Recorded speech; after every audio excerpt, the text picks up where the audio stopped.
Ja, ich glaube, wir können schon langsam beginnen, sonst läuft uns die Zeit davon. Vielleicht ein bisschen eintreten und näher kommen in den Reitersaal und die Türen schließen. Ich starte in Englisch, weil wir auch internationale Gäste und Teilnehmer haben. Und ja, herzlich willkommen in den Räumlichkeiten des Reitersaals der österreichischen Kontrollbank. Herzlich willkommen auch von Seiten der österreichischen Entwicklungsbank, die heute als Gastgeberin dieses tolle Event eröffnen darf.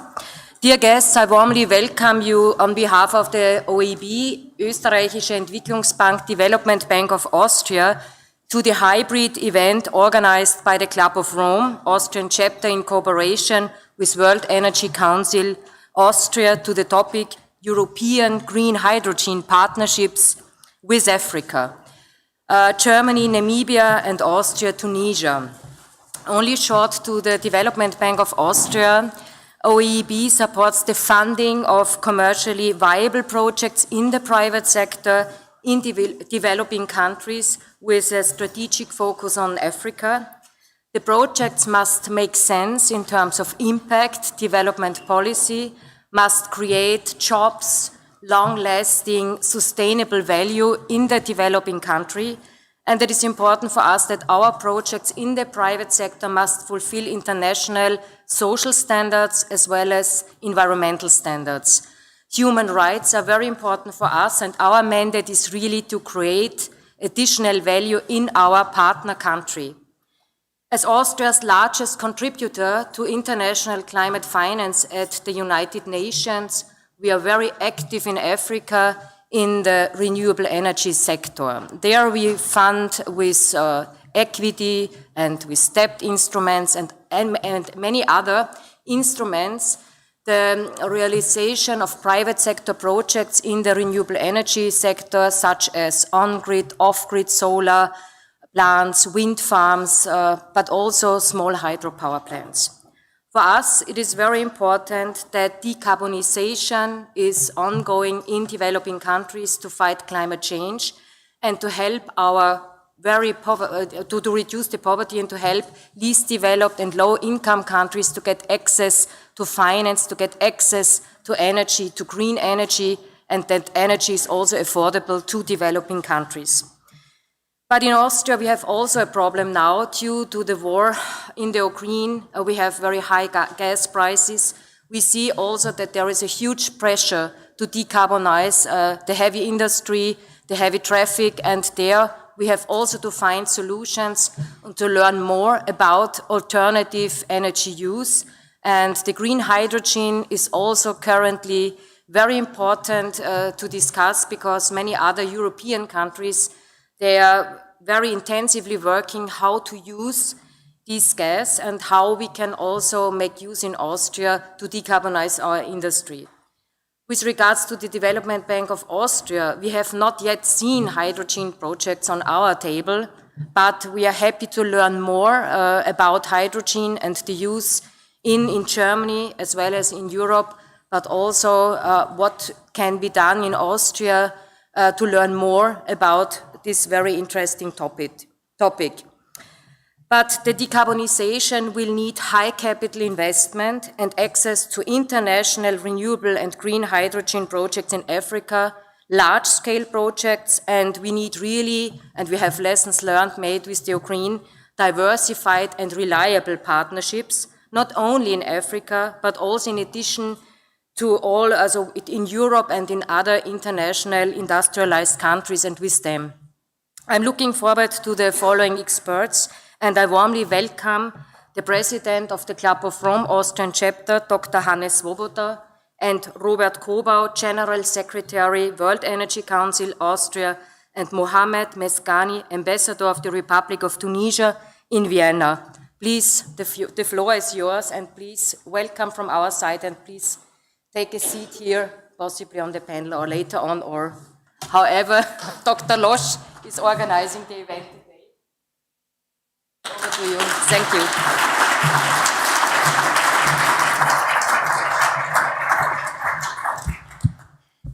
Your Excellency, ladies and gentlemen, thank you very much, especially for the Österreichische Kontrollbank for this reception here and to receive us and to be our host again. Thank you very much also personally to you. I want to thank particularly Michael Losch because he is the origin and the promoter of this event with all his energy, his green energy, I hope so, and his efforts. It was possible to have this event. And I want to thank our Secretary General, Martin Hoffmann, and his colleagues, his friends, for organizing many details for this event. And I think it's very important to have them on board. Now, if you look at the subject we are dealing with, you can do it from two angles. The one is, of course, the cooperation between European Union and Africa, which per se is an important one. We always speak about Africa as a threat or migration as a threat. We don't speak enough about possible cooperation between European Union and Africa to promote development also in Africa. And on the other hand, of course, what we do specific today is to look into the energy cooperation. Now, there's a lot of energy cooperation, a lot old-style energy cooperation. We think about oil and gas, and now after the war, or due to the war, new efforts to get more gas and also oil from Africa. But what we want to do is to look into the green deal, so to say, between European Union and Africa, into the green energy efforts. Not only in the old sense, when you remember perhaps the Desertec project, use Africa and Africa's sun in order to bring energy to Europe, but also to think about how it could contribute to development in Africa itself. So it must be a real cooperation between Africa and Europe for the benefit of both sides. Now, if you see globally the efforts, for example, in the United States with the Inflation Reduction Act, and change may be in the competition situation between European Union and Africa because of the energy issue, and the thoughts about how can we counter these negative effects from the Inflation Reduction Act, then you see how Europe has to act. If you see that, for example, India has now dedicated 2.4 billion for green energy, especially also hydrogen. You see again how the efforts worldwide are existing. Now, of course, the European Union was not quiet. The European Union reacted with the Green Deal for itself, but also with the Green Deal, for example, a Green Deal EU-Morocco, which has been established, and also thinking about a similar deal with Tunisia. But it's not only the European Union, it's also the individual member countries who have to act. Germany is a bit in the forefront, so there's a lot of debate in Germany how to transform the efforts of this cooperation into the network in Germany, and of course the question for whom and for what kind of products green hydrogen should be prioritized. Because one thing has to be known, if you think about e-mobility, with the present and probably future technologies, it is impossible to have a transformation of the transport sector only on basic of battery technologies and of rare earths, because it would be an enormous new effort in order to get all that rare earths and all the joy we have about findings in, for example, in Sweden, now in the north of Sweden. We should be very modest when we think about the huge effort we need to achieve a green mobility. So hydrogen is also one of it, but especially, of course, also in the industry.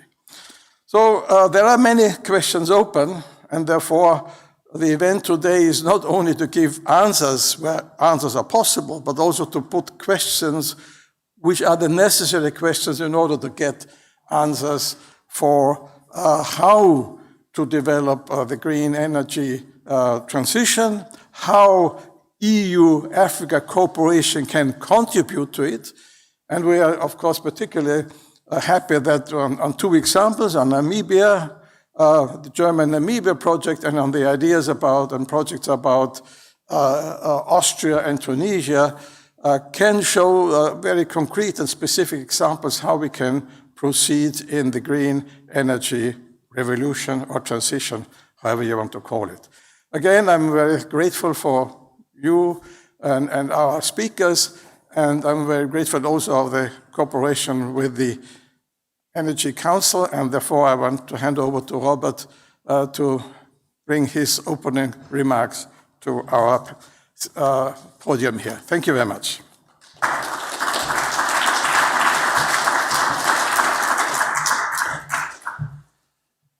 Good morning, ladies and gentlemen, excellencies. Thank you very much, Hannes Swoboda, for the invitation to join this event together with the Austrian chapter of the Club of Rome.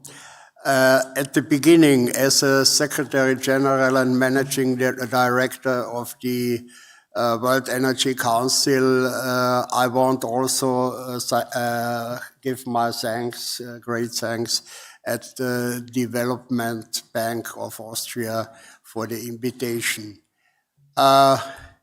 Hannes Swoboda said before, and I have to say it again, Michael Losch, thank you very much for the initiative.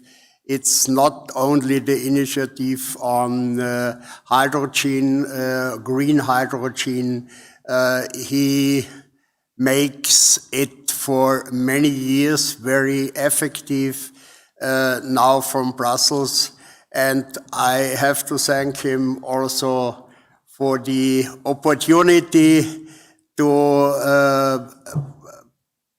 bring both forces in Austria together which fight for the transition of energy, for decarbonized energy in 2040 or 2050, if you look at the decisions of Austria and the Union. Thank you again. Ladies and gentlemen, let me say a few words, not only on the topic of the conference, also of the World Energy Council Austria. For 100 years, in this year and next year, in Austria and also worldwide, we have our anniversary for 100 years.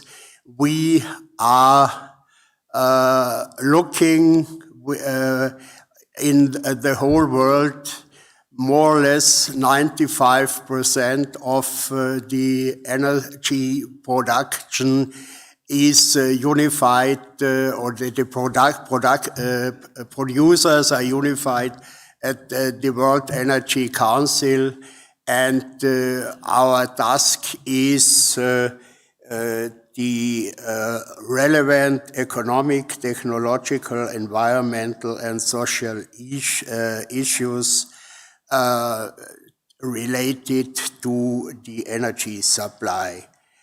We have, as I told, national committees in more or less 100 countries of the world, and since 1947 we are also at the United Nations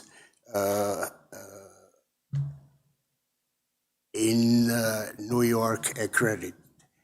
The World Energy Council is intended to drive an effective change and to bring us closer to a successful energy transition.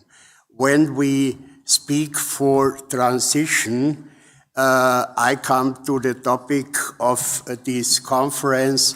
We know and we agree that the coming decades and the coming world on energy is the world of electricity. And I think that's a common sense.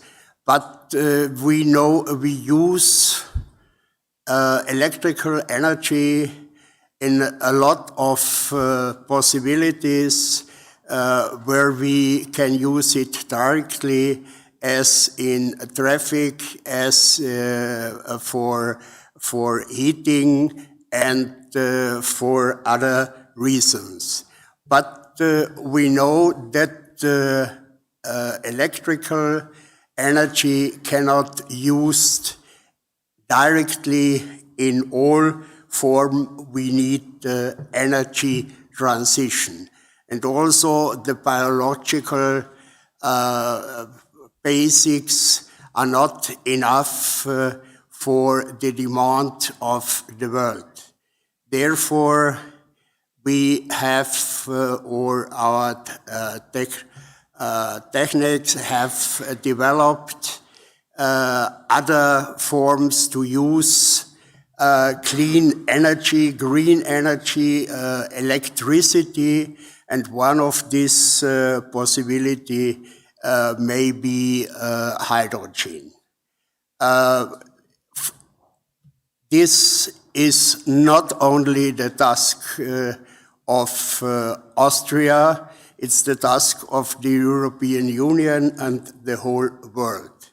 And as we know, if, for instance, green energy and hydrogen may be the future idea to resolve the transition, so we have to know and to say that we, not in Austria, not in the European Union, have enough production of green electricity, of electricity coming out from new renewable resources. Therefore, when we speak from transition, I think we have to accept that the transition of the energy system can only made worldwide. We need a worldwide cooperation because not one country and even not one continent can make it alone. Therefore, a cooperation with other continents where it is much easier to produce green energy, and a cooperation with a continent like Europe where we use it and we can bring other utilities, I think make sense. But we have to take care, and we will see the discussion on this day. I'm very hopeful that we have good results. But let me say one word at the end. As a representative of a worldwide organization, what we not want in this discussion, not as European, not as citizen of the world, we don't want a new colonialism based on energy. We want a cooperation on eye to eye, on the same level.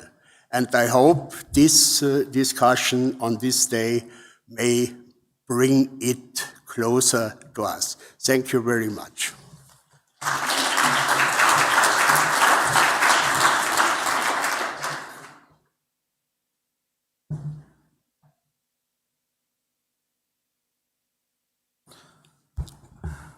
Excellencies, dear friends, ladies and gentlemen, good morning, everybody. I'm the Tunisian ambassador, Mohamed Mezghani, and I'm very happy to join you this morning. First, I would like to extend my thanks to the club from Austrian Chapter, the World Energy Council, Austria, and Lab of Tomorrow, Mr. Lodge, for organizing this symposium and giving me this opportunity. Since 2015, Tunisia has adopted a new energy vision based on securing and diversifying the country's supply by integrating renewable energies into the energy mix and accelerating energy efficiency programs. My country aims to produce 40% of electricity from renewable energies, including green hydrogen, by 2030.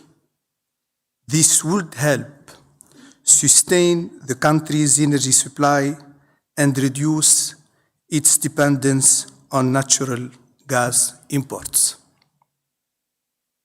The country's final goal is to cover 80% of its demand from renewable and green sources by 2050. In this regard, the Tunisian government plans an investment volume of nearly 7 billion euros by 2030. To this end, the Tunisian government plans to launch new calls for tenders for the construction of 2,000 megawatts of renewable electricity capacity. Ladies and gentlemen, important steps have been made towards liberalizing the Tunisian energy sector and encouraging foreign investments. An important legal framework has been put in place in Tunisia in order to encourage and to facilitate investments in the field of renewable and green energies. Investing in renewable and green hydrogen energy is an investment on the sustainability of our ecosystem and the future of the next generations. Excellencies, dear friends, the political and economic relations between Tunisia and Austria are excellent. Austria is an important partner and seaport for a more comprehensive and co-profitable cooperation, both on bilateral level and within Tunisian-EU partnership. My country will certainly profit from a mutually beneficial energy partnership with Austria, pioneer in the field of energy transition. To conclude, there is a shared Tunisian political will to induce new dynamics, to involve private and public sectors, and to identify investment and business doing opportunities from both countries. I do believe that we Austrians and Tunisians have to further explore the potential of our win-win cooperation and focus on the high added value like the sector subject of our meeting today. Thank you very much.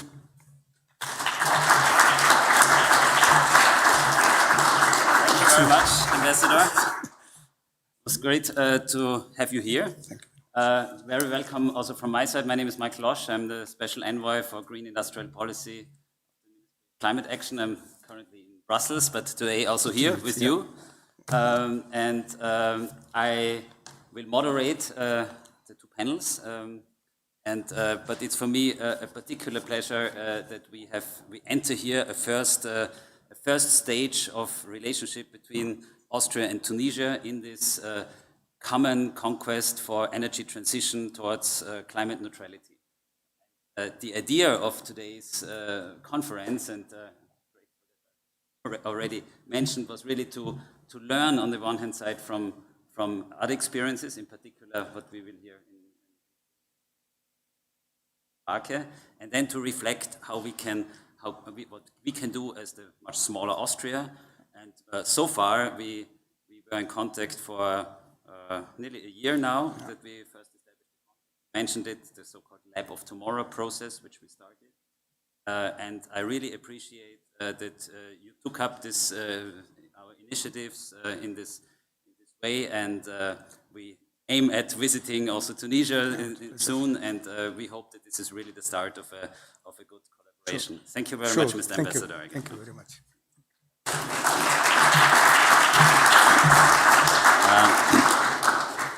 Without much further ado, maybe some housekeeping or some general remarks.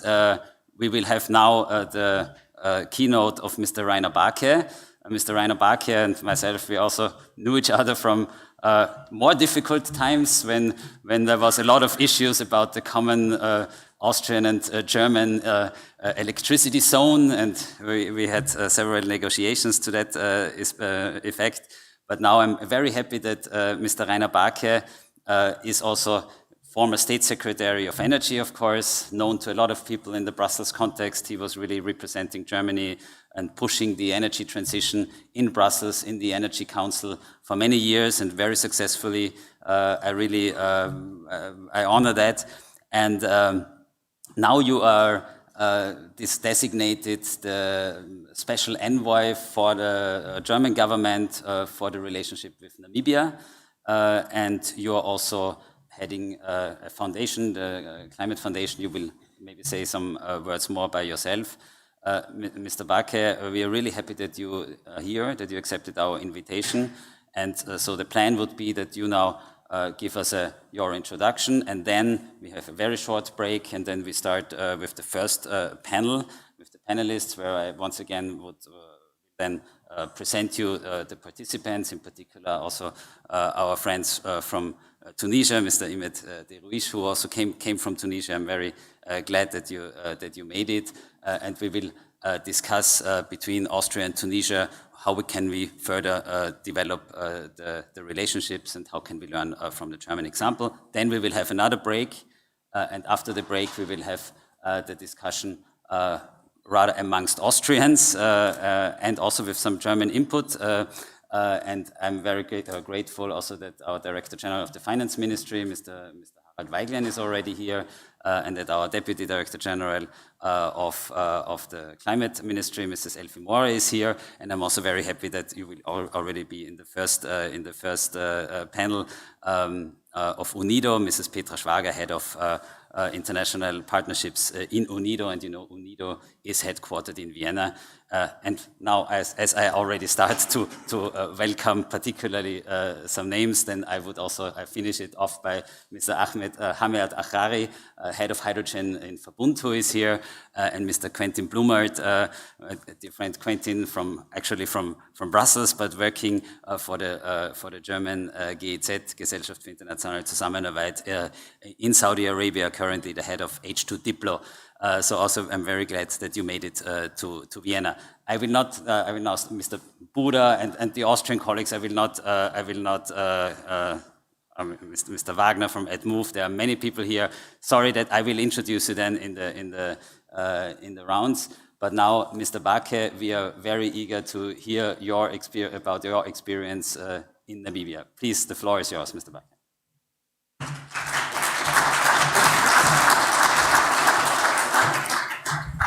Yeah, Ms. Gaber, President Dr. Swoboda, Ambassador Mezghani, ladies and gentlemen. First of all, thank you very much, Michael Losch, for inviting me here to this beautiful city of Vienna. It's always a pleasure to come here. You invited me to speak about the cooperation that Germany and Namibia have. But before I come to that, let me just spend a few minutes on the background. As Mr. Losch just said, I was State Secretary for Energy in the German Ministry of Economic Affairs until 2018, and then I left because I was dissatisfied with the climate policy of the government that came out of the election 2017. And I went abroad for 2.5 years, and when I came back, something amazing had happened on the European level. Europe had decided to become the first continent with climate neutrality by 2050. That was 2019. So when I returned to Germany, of course, since we are the biggest economy in Europe, the German politicians had incorporated this climate neutrality target also in our own plans. So we had a fantastic target, climate neutrality by 2050, but when I looked around, there was no plan and there were no policies how to achieve that. So that actually was the impetus why we started the Climate Neutrality Foundation, which I'm the managing director of. And the first thing we did was actually we commissioned a very big study that was done by the Prognos Institute, the Eco Institute, and the Wuppertal Institute. And we asked them to really spell out how climate neutrality in an industrialized country like Germany can actually be achieved. It was a big project, a lot of modeling. Of course, modeling within the European context. And the scientists came out with that plan. We made it public at a press conference in November 2020. It received quite a bit of attention. But already back then, when we commissioned that study, I said, well, we now chose 2050 because that was the decision of EU and also Germany, but 2050 is actually too late. So once you, the scientific organization, have done that study, how to achieve climate neutrality by 2050, please also take a look whether 2045 would be possible. So the scientists did that. It came out that it is possible. We publicized the study April 26, 2021, and showed how actually climate neutrality can be achieved in such a relatively short period of time. What we didn't know was that 3 days later, our Constitutional Court came up with an amazing ruling. I really did not expect that because our highly respected Constitutional Court usually in these kinds of questions says, well, that's up to the politicians for the parliament to decide, and if you're dissatisfied, you vote for another party. But they didn't. They said the existing climate legislation in Germany with the target 2050 and the intermediate targets of 55% 2030 were violating the freedom rights of the younger generation. And that's why it was unconstitutional. I really didn't expect that ruling, and I guess many people in Germany didn't expect it. We were half a year before the federal elections. So what did the coalition of Angela Merkel and the Social Democrats do? They took our study, minus 65% 2030, climate neutrality 2045, and put it into legislation. We really had not an idea that that would happen that quickly. So these targets, minus 65% 2030 and climate neutrality 2045, survived the negotiations after our last election in September 2021. And now the German government is working hard to achieve it. I'm not going to go into the details of this study, but I will outline the major findings. The first finding is avoid stranded investments, stranded assets. I mean, if you want to be climate neutral in 2045, that's only 22 years from today. That's less than one investment period. So any kind of investment into fossil structures are most likely going to be stranded assets. The second priority is energy efficiency. We really need an efficiency revolution. And according to that study, we are going to reduce our primary energy by about 50%. Now, there are quite a few people who would say 50% reduction in primary energy is impossible, but if you think about the big steps you're going to make if you abolish all these combustion technologies with fossil fuels, it becomes clear that this is a realistic target. If you use fossil fuels to produce electricity in a generator, or drive your car with a combustion engine, or heat your house with natural gas, you lose about half of the energy to the outside world. So abolishing all these inefficient fossil technology is going to help us in this efficiency revolution. The third priority is electrify everything with renewable energy, of course. Everything that can be electrified has to be electrified. In the transport sector, in the heating sector, in our industrial processes, because that is the most efficient way to use that primary energy source from renewable energy. It's going to be renewable, at least in Germany, mainly wind and solar. Since we don't have the beautiful mountains as Austria has, there's very little hydro in Germany, or for example in Norway. Of course, we are doing all of this here in the internal European market, but the energy source in Germany is going to be wind and solar. So electrify everything is the third priority. But then, of course, there are some areas that are simply impossible to directly electrify. But what comes now is also electrification because it is using renewable energy to produce the molecules like hydrogen and the derivatives from hydrogen like ammonia. It's also electrification, but indirectly. Because, for example, in the steel sector and the chemical sector, direct electrification doesn't work. So we need hydrogen. We also need hydrogen for our power system. Because where is the power going to come from when there is no wind and no solar? It has to come from generators that work with the molecules with hydrogen. Different technologies to do that, but that is a substantial amount of hydrogen that has to be used in order to make sure that there is electricity 24/7. And then, as I mentioned before, the steel sector, the chemical sectors. I'm not so sure about the transport sector. Definitely airplanes, I don't think are going to run on batteries. So kerosene has to be made by hydrogen. In the passenger car sector, I don't believe. I think the industry has decided. With the trucks, it's an open debate. Some of the big truck companies say, once we take out all these very heavy things, the gear shifts and everything else, we can put batteries in and it works. Others are going more for hydrogen and other technologies, so we'll see what the market comes out with. But we need also in the transport sector, especially for aviation, we need the hydrogen. So where is it going to come from? Well, at least in Germany, according to our study, about 1/3 of the hydrogen need in the long run, 2045, we can produce ourselves. The rest has to be imported.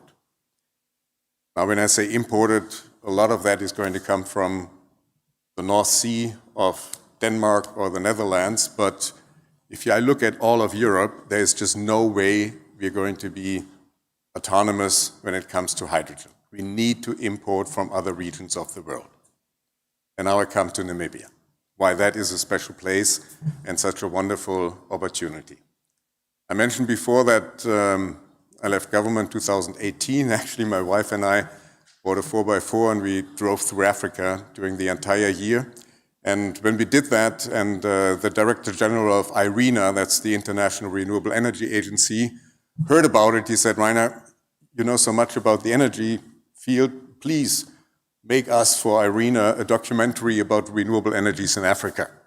So that's what we did during that year, and we came to Mozambique, to Botswana, and to Namibia as examples. And to Namibia, because Namibia had put up the first 3 windmills and 5 little solar plants. And when we did the interviews and I asked about the efficiency of these generators, I couldn't believe it. So I actually asked them to show me the data, just to give you an idea of how efficient these renewable sources are in Namibia. We in Germany are very proud that our offshore wind generators have 3,500 full load hours.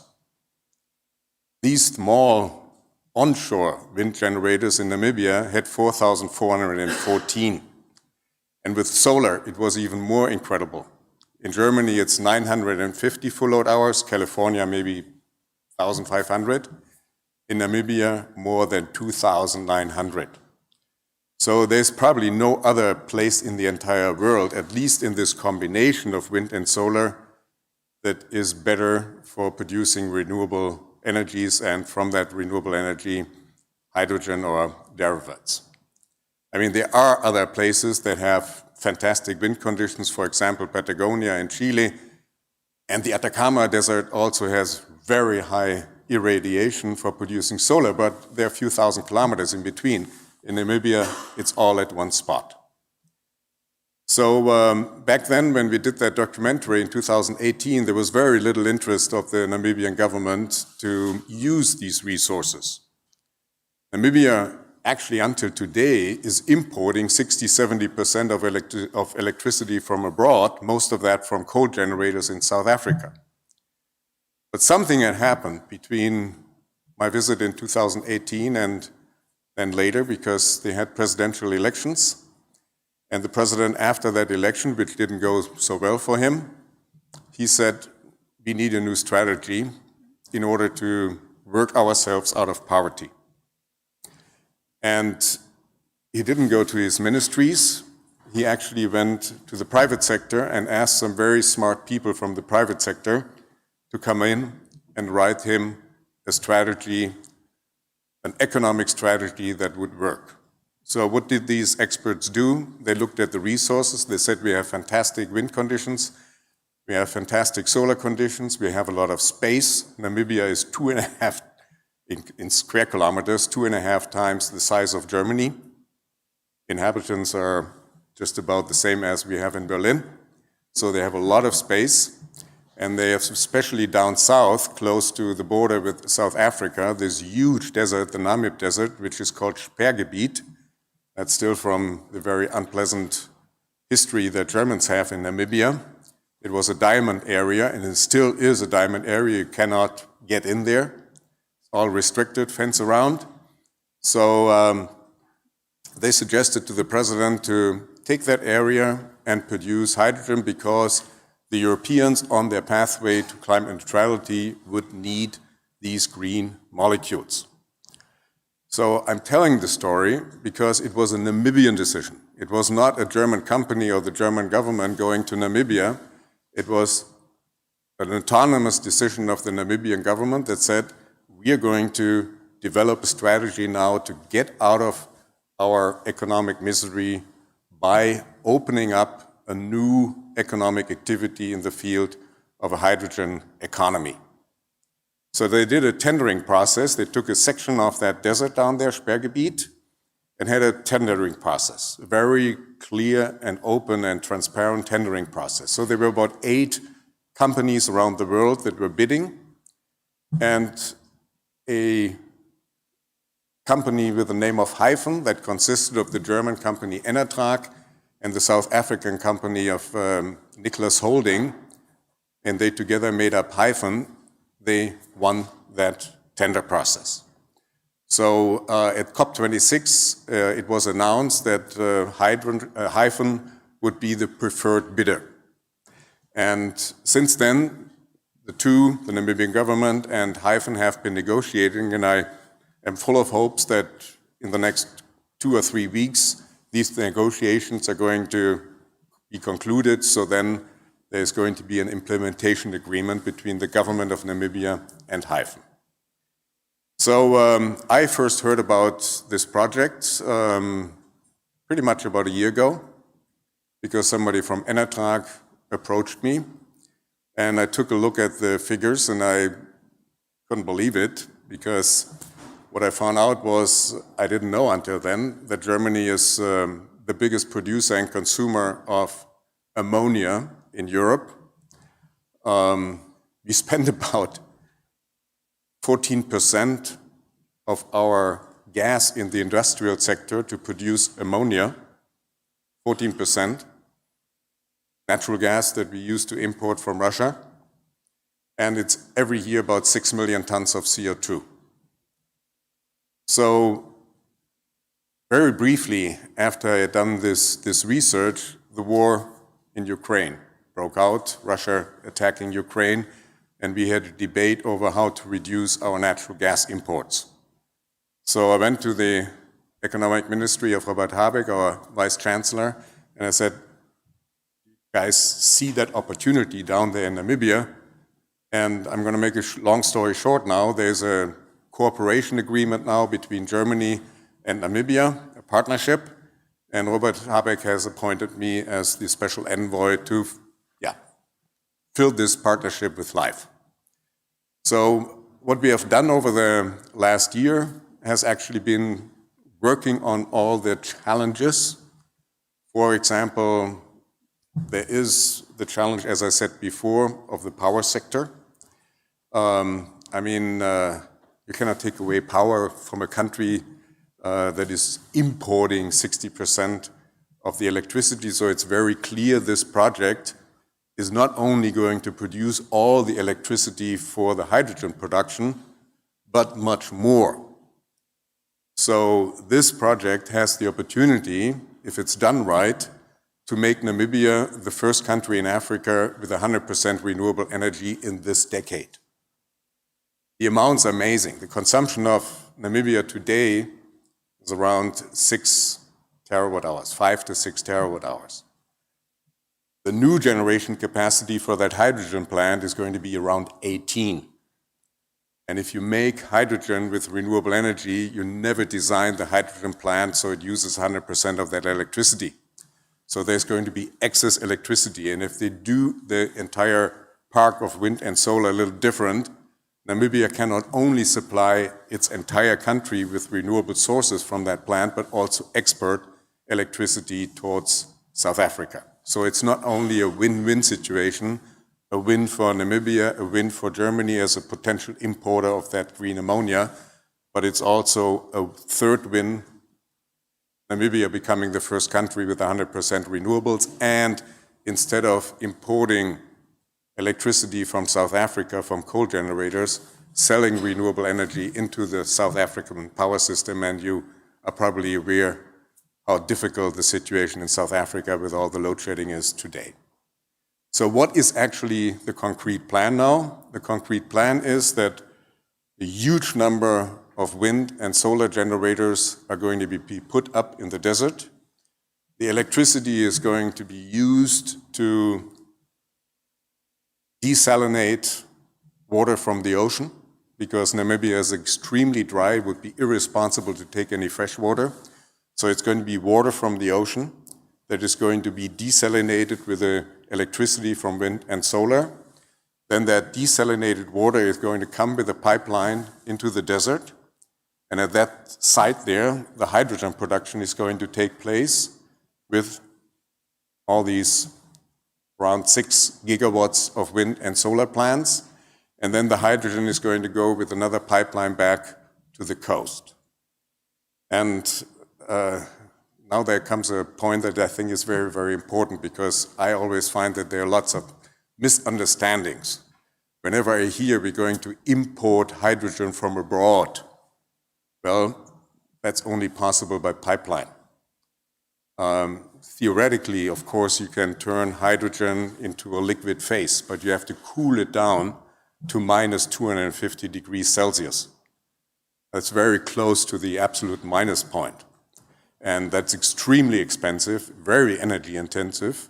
And of course, nobody is going to build a pipeline from Namibia to Europe or to other parts of the world. So, outside of Africa, of course. So the idea is then, when that hydrogen comes to the coast, to take atmospheric nitrogen and then use a chemical process to make from hydrogen and nitrogen ammonia, green ammonia. And that green ammonia is relatively easy to ship. It's minus 30 degrees, that's very easy, and that can be shipped then to any part of the world. Of course, we hope, and there is no agreement, that we have some kind of an exclusive right to be the off-takers. It's going to be a global market, but of course, we are working hard now to build this special relationship between Namibia and Germany, so that our German and our European industry is going to benefit from this climate-neutral green ammonia. And now let me talk a few sentences about the challenges. I mean, I read all the papers also from the environment organizations about criteria for production of green hydrogen or derivatives from hydrogen in any parts of the world. There's always the very big concern that people will be displaced, that grazing grounds are going to be taken. That is definitely not the case in Namibia. It's a desert. The only thing that has to be removed there are mining rights, because right now there's still some mining rights from some companies there. But that's something that has to be dealt with in economic terms. There has to be some kind of a reimbursement for the mining companies. And then, of course, it's all federal land. It all belongs to the state of Namibia. Nobody lives there, so no issue with displacement. There's another big challenge, though. If some of you might have been to Namibia, this place down there, there's only one town there. It's the town of Lüderitz. The town of Lüderitz is going to double, because there are going to be thousands of workers coming for the construction phase, and then, of course, afterwards for the operation of that plant. And Namibia, of course, doesn't only have the plan to have this one hydrogen plant. One of the reasons why this company Hyphen got the status of preferred bidder was that they suggested from the very beginning to build a common user infrastructure, so that subsequent investors wouldn't have to build a second desalination plant, second pipelines, et cetera, et cetera. So there is a plan to extend this project, other bidders further down south towards the South African border. So for the construction phase, there are going to be 16,000 people working there. And if Namibia does it right, once the construction phase has come to an end with this Hyphen project, they might move on to the next project. So employment is a very big, important issue. The company of Hyphen and the Namibian government are about to agree on 90% of the people who work there are going to be coming from Namibia. That's a very ambitious goal. So there needs to be training, because Namibia doesn't have 15,000 people with these skills. So the German government is helping now with these training processes to make sure that there are not only blue-collar workers, but also white-collar workers in this project. And what I see right now is the Namibians who, so far, because of unemployment situation, have been working abroad, are coming back to Namibia now, very, very excited about this project, because they want to work at home, something that we have seen here in Europe as well. If I remember, for example, people from Ireland, they were all over Europe.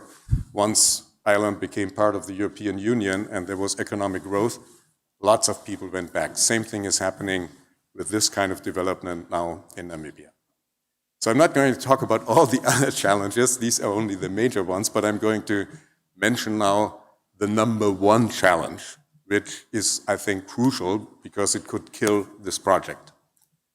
Namibia is a stable democracy. They have division of power, independent courts, freedom of press, respect human rights. They also have corruption, but I think it speaks for an independent court system that right now there are two ministers, former ministers in jail. It just shows that they are independent jurisdictions. And so what I think still is a disadvantage of Namibia is that they're part of Africa, and when it comes to cost of finance, it's 10, 11, 12, 13%.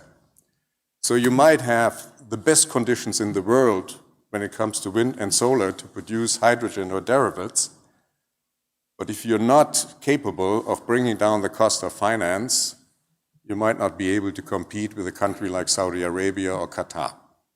They don't have the same natural conditions, but they have the money coming out of their ears by selling fossil fuels to other parts of the world.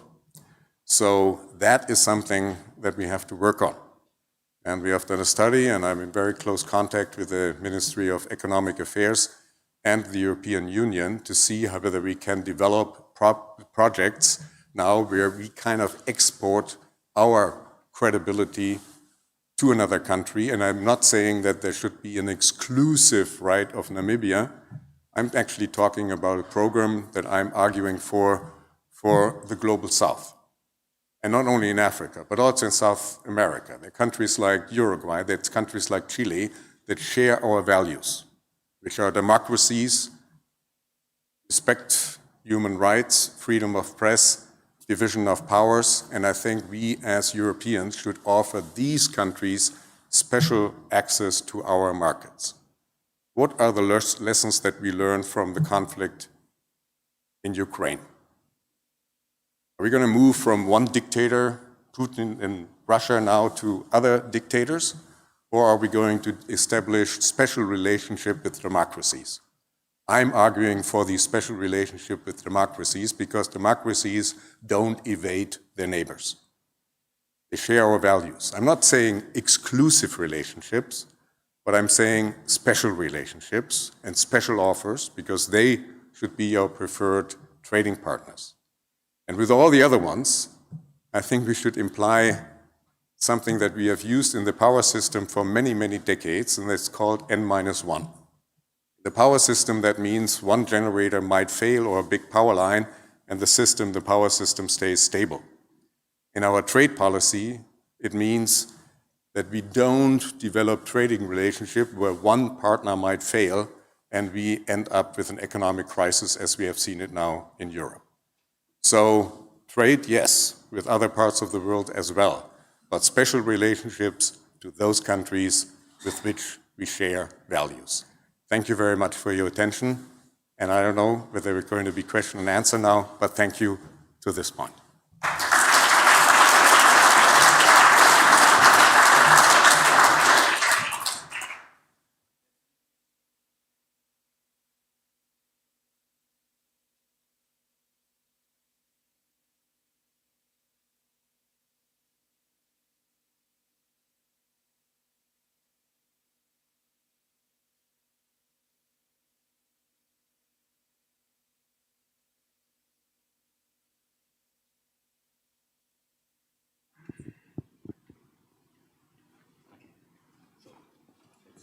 It works, yes. Just to put again this into perspective, you were speaking about 18 terawatt hours, I think 6,000 megawatts. Just to compare Austria's target to increase to reach electricity, 100% renewable electricity, is 27 terawatt hours additional renewables until 2030. So there's one project which is like 2/3 of the whole Austrian target over the next decade. So this is really impressive. Also, what you talked about, desalination, training, cost of finance challenges. So please use this opportunity for some questions. Who wants to? Mrs. Gina? Maybe someone should enter a mic.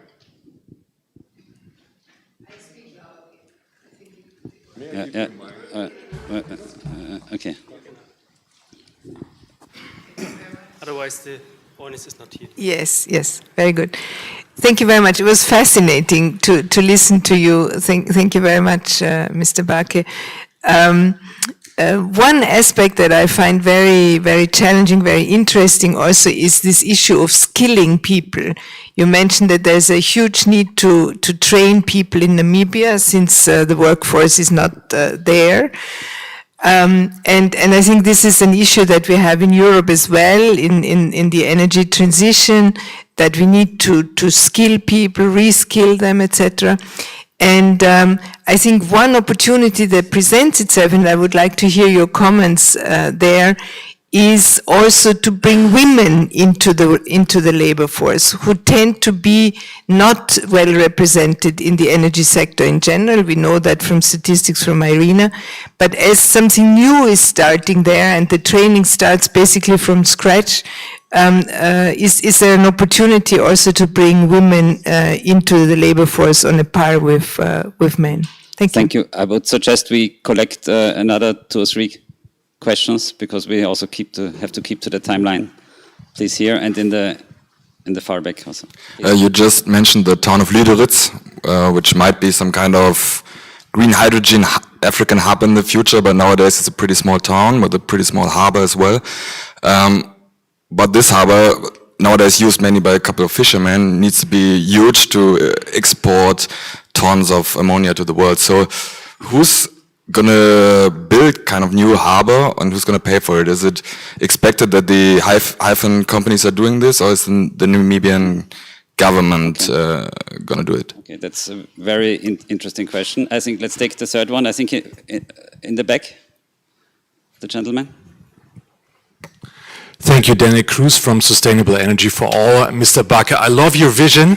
I think it's a fantastic project, but I'll have a question that goes into the same direction. Transport is often mentioned as a killer for these type of projects because of the pressure, because of the temperature. So I'd be very interested in the solutions that we have for that issue. Okay, I think these are very interesting questions. Mr. First question about special emphasis on educating women so they can participate in the future workforce for this project. Yes, there is. We'll see how successful Namibia is going to be, but there's the clear attention not only to qualify Namibians, but also especially qualify women for the work in this project. The second question was about the town of Lüderitz and the infrastructure.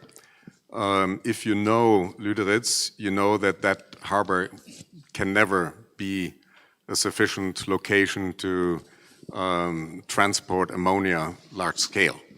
So there is going to be a new harbor in that peninsula further out, which hasn't been developed yet, but has to be developed. That's where the desalination plant is going to be. That's where the ammonia plant is going to be, and there's going to be a new harbor infrastructure, but not a harbor as you know it maybe in Hamburg or other places. The ships are going to be offshore, anchored there, and there's going to be a pipeline for that ammonia that goes out there and loads the ammonia from the plant on shore to that ship. As of now, we still have the issue of fossil fuels being used for the transport. So we have green hydrogen, we have green ammonia, but we have fossil fuels for the transport to Europe or other places of the world where the off-takers are.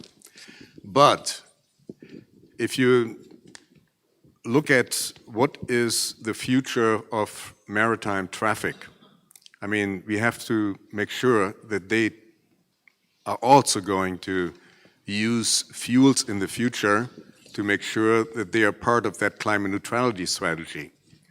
You see the big companies right now looking for solutions. One, the biggest one, right now has decided to start with methanol, green methanol. But they're very much looking into ammonia as a potential fuel for shipping. So I think when we look at the ammonia demand in Europe and globally, we shouldn't only look at the numbers today. The biggest amount we're using for fertilizer. It's also a feedstock for many, many other processes, but there is going to be an increasing demand for green ammonia in areas where ammonia is not being used at all. Because ammonia has one big advantage over a lot of other synthetic fuels. You don't need the CO2. Yeah? With other synthetic fuels, you always need CO2. And if you don't take that CO2 either out of the atmosphere, which is very, very expensive, or out of biological processes, which are limited, if you take it for a cement plant or any other kind of industrial plant and incorporate it into that synthetic fuels, well, then it's going to be set free once that synthetic fuel is going to be used. So ammonia doesn't need that. That's a big advantage, no need for CO2. So the third question, what? What did you mention? Oh. Transport. I talked about the transport. If you're only talking about ammonia, then I don't see an issue. Okay. No, definitely. Hydrogen, nobody's, I don't think, I mean, there's been one ship from Australia to Japan of hydrogen. I mean, technically it's possible, but economically it's BS. Okay. I think that's it. I think, Mr. Baake, you will take care that Lüderitz will not be a second Lützerath, so that the port and all that will there will not be a need for resettlement. I think that's an important thing, and and also the issue. I think that's a very sensitive issue that a huge port and transport infrastructure could destroy a lot of traditional. But I think that was for me the most important. That's really not the problem. I think that is going to be done right. I'm pretty sure that's going to be done right. You asked also, I remember now, you asked also about the investors. Well, the Hyphen project and Namibia are just finalizing the agreement. Once it's on the table, we'll see who is going to pay for what. There's big interest from European countries like Belgium and the Netherlands also to invest in the harbor structure together with the state-owned Namibian company for harbors. They mainly have Walvis Bay, that's the biggest harbor right now, but they are thinking about also now developing this new harbor of Lüderitz there. So this actually, I would rather look as a European project as well, even though Germany is now in the forefront, but it's going to benefit all of Europe. Thank you very much, Mr. Baake. Maybe you stay here, and if in the end of the next panel there are still some questions, you could come in the debate again. Yeah? Thank you very much. Thank you.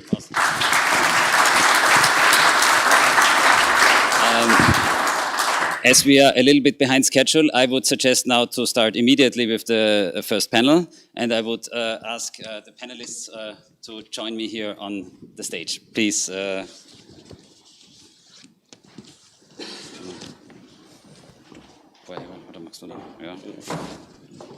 So.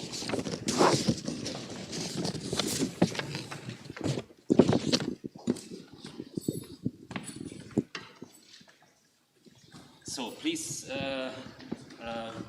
short welcome to our panelists. We have here to my left-hand side, Mrs. Petra Schwager from UNIDO. She's the head of the Chief of Climate and Technology Department, Partnership Department in UNIDO.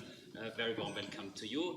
We have Mr. Imet De Ruish, who was a former CEO of Petrofac, basically the OMV of Tunisia, and since 5 years he left that company. He left the company and made a startup in green hydrogen. So we're Mr. Green Hydrogen. We have Mr. Georg Wagner here from @Move, who is involved in the definition workshops and in the preparation of the Lab of Tomorrow. We have Mr. Ahmed Achrari from Verbund Hydrogen, and we have Mr. Christian Buda from investment. You have an investment company, but also a charity company in a charities association in Tunisia called Papillon International. So please give a warm welcome to our panelists.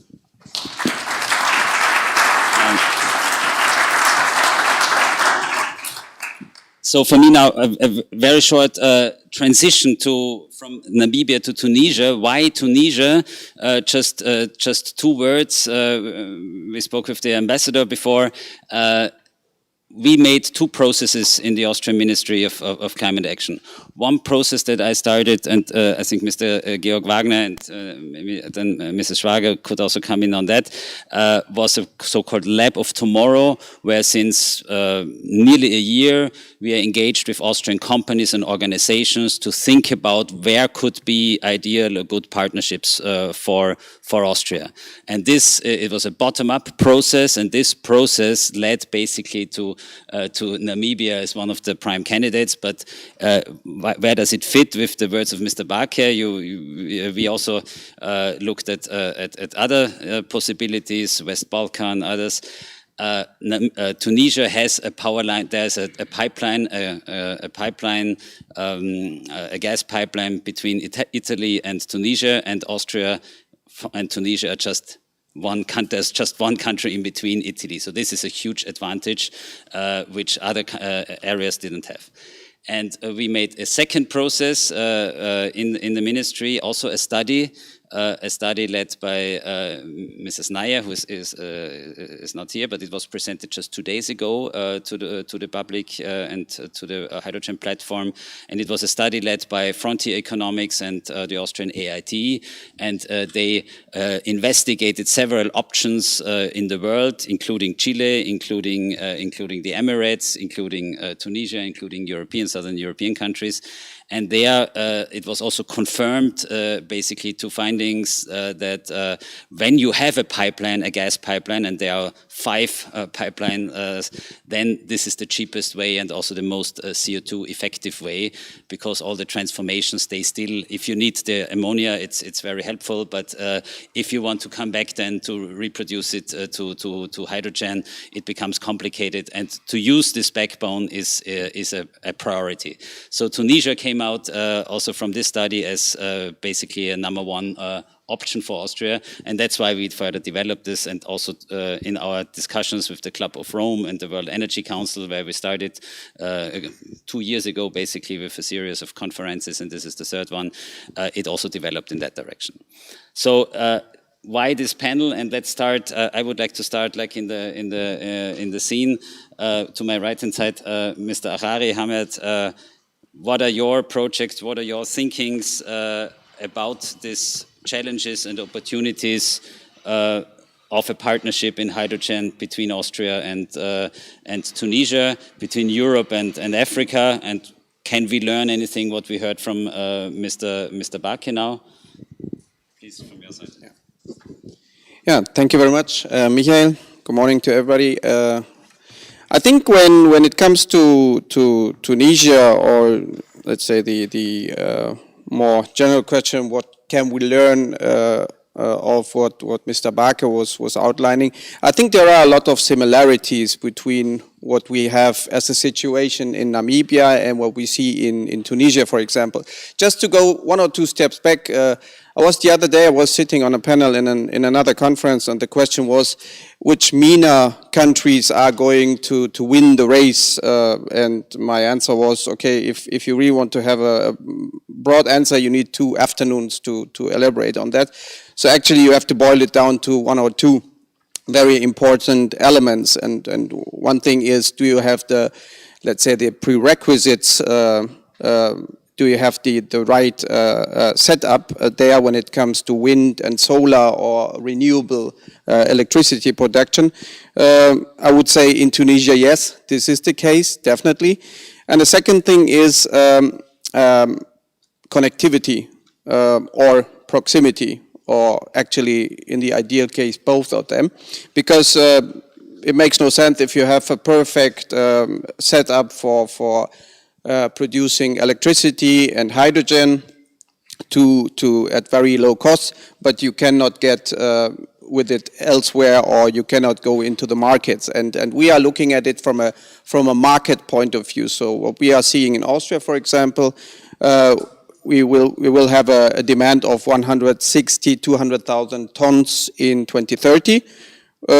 Which is more or less the current demand in grey hydrogen. So this is going to start, I would say, slowly, and then will skyrocket into 2 million tons in 2040. So there will be a steep increase, which will require importing hydrogen from neighboring regions. And again, when it comes to Tunisia, there is this perfect connectivity. And I don't know whether we have this slide. So if just to give you a clearer, thank you very much, just to give you a clearer picture. Of course, and you know, you can transport hydrogen in different shapes and forms, and it comes always with different economics. From my point of view, we should make use of all of them. So I'm not saying pipeline is the best and all other things make no sense, but when I look at our part of Europe, then it does make a lot of sense to import hydrogen via pipelines. And I also would not exclude importing hydrogen via other carriers. But when you look at this picture, as Michael Losch was saying, there is just one country between Tunisia and Austria. It's a relatively long country, I must say. It's quite a distance in between, I would say 1,500 kilometers or a little bit more. However, and this is the good news, there is already an existing pipeline infrastructure in place. And our view on that is, whenever you have infrastructure in place, make use of it instead of rebuilding or building new infrastructure. Just to give you an example, retrofitting pipelines, existing pipelines is showing a ratio of 1 to 3 compared to new building. So 1 kilometer of pipeline, new building pipeline is 2 million euros, retrofitting is 600,000 euros. So this does make some sense from the economical point of view. And when you look at the distance from Tunisia to Austria, there are, and here you just see one string, but there are in most of the distance, you have 3, 4, or 5 strings, and what we actually need is only one. Retrofitting that, because from my point of view, there will be a coexistence between the gas industry, the natural gas industry, and the hydrogen industry for a certain while. And the curve of the natural gas industry will go down, the curve of the hydrogen industry will go up, but we need a coexistence. And for that reason, you need both of them for a certain while. What we need to do is doing this retrofitting, and just to give you an example, there are projects currently happening on the upstream side. So we are in deep talks with some international companies in terms of producing hydrogen or developing hydrogen production in Tunisia. We were also having some deeper talks with the government, so things are running there. We are also orchestrating the activities of grid operators. So there are between northern Tunisia and Bavaria, there are 4 grid operators.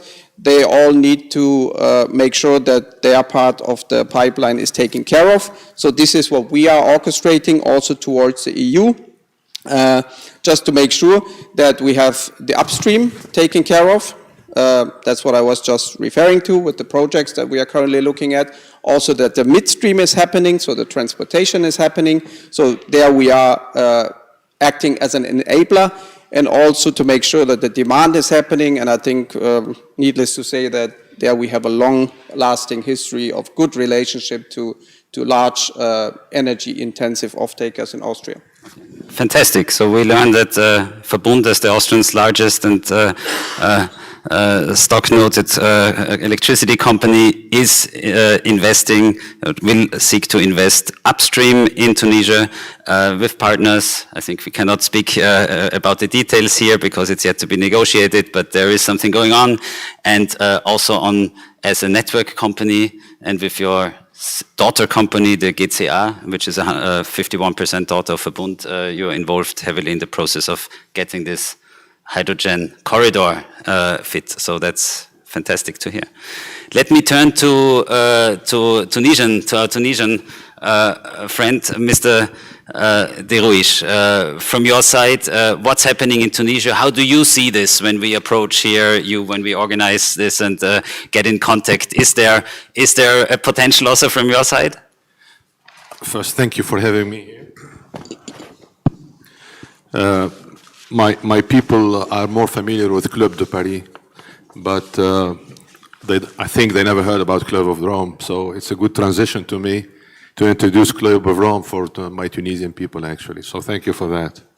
And they have to know that clubs are more interesting. I think we have to explain Club de Paris is the debt renegotiation club of the creditors. Yeah, I will start by the conclusion itself. I think I'm raising a challenge.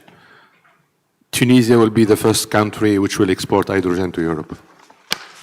That's my conclusion, and there is no doubt about it. The reason is, as you just mentioned, and your guest mentioned, we have an infrastructure over there in place, which is the pipeline which goes from Tunisia to southern Italy. That will facilitate a lot, actually, the project of exporting hydrogen. And I have to announce also to you that there will be another infrastructure which will be put actually under the sea, under the project called ELMED, which is exporting electricity from Tunisia to Italy. And the stakeholder announced this. I mean, the IB, EBRD Bank, and I think the World Bank will join. So this will be a great project worth 800 million euros, I think. And this will be deployed between Sicily and Tunisia. So it's another infrastructure which will tie up the two countries. So what I can say, I mean, Austria and Tunisia, almost size-wise, almost they are very close. We are not big countries. We are small countries next to big countries. So the approach of producing hydrogen in Tunisia, it has to be different from the scale what Professor was talking about Namibia, for example. So do we have spots for hydrogen? The answer is yes. Do we have market for hydrogen? The answer is yes. We have all this decarbonisation program which has to be implemented in Tunisia because we are exporter to Europe. A lot of material like the glass manufacture, the cement, the steel and so, and this is by the CBAM by 2026 will be really subject to this taxation. So if they don't decarbonize, they will be in trouble. So there is awareness on this, and this is very important. So we have to decarbonize the industry, mainly on the industry spots. Number two, we have to decarbonize the power, the electricity itself, which is more than 90% today is produced out of gas, natural gas, and among what 60% is imported. So that's another challenge. Number three, we have a very intensive fertilizer manufacturers in Tunisia, which is for export and which are heavy hydrogen consumers. And we are a net exporter actually to this fertilizer to the Far East mainly, but I think we have some European spots. And this is a very an interesting market. And number three, when you go among Tunisia these days, you see a lot of companies, mainly German, looking for spots to produce hydrogen in order to produce green ammonia for the European market.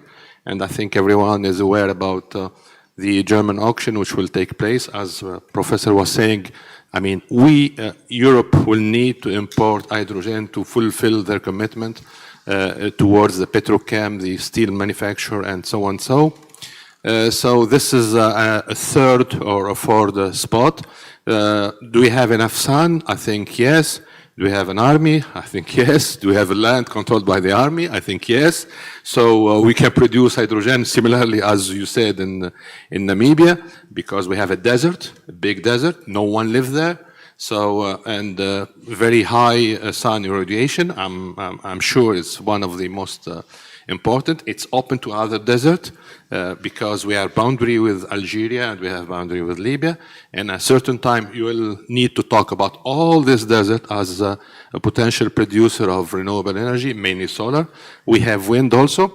So all the elements to produce hydrogen and its derivatives are existing. There is a willing from the government, as the ambassador was announcing, really to bridge and go through the transition. I think it become really aware that the government, the stakeholder, the population see the climate change. They are aware of the climate change. They see it's become very hot during the summer, and it become very scarcity, water scarcity. It's really the country become very dry. So the climate change is a fact. We cannot really doubt about it. So there is a huge belief on this, on that transition. I think it will come with the help, because the main important thing will be access to finance, as Mr. Gaber, if I don't pronounce it wrong, access to finance. So I think here Austria has a role to play. Size-wise, as I said, project has to be started as small as they can. We can, for example, get access to studies, feasibility study, to finance some studies, which is probably not available for the moment. So that's probably a good route that the Austrian can start by doing this.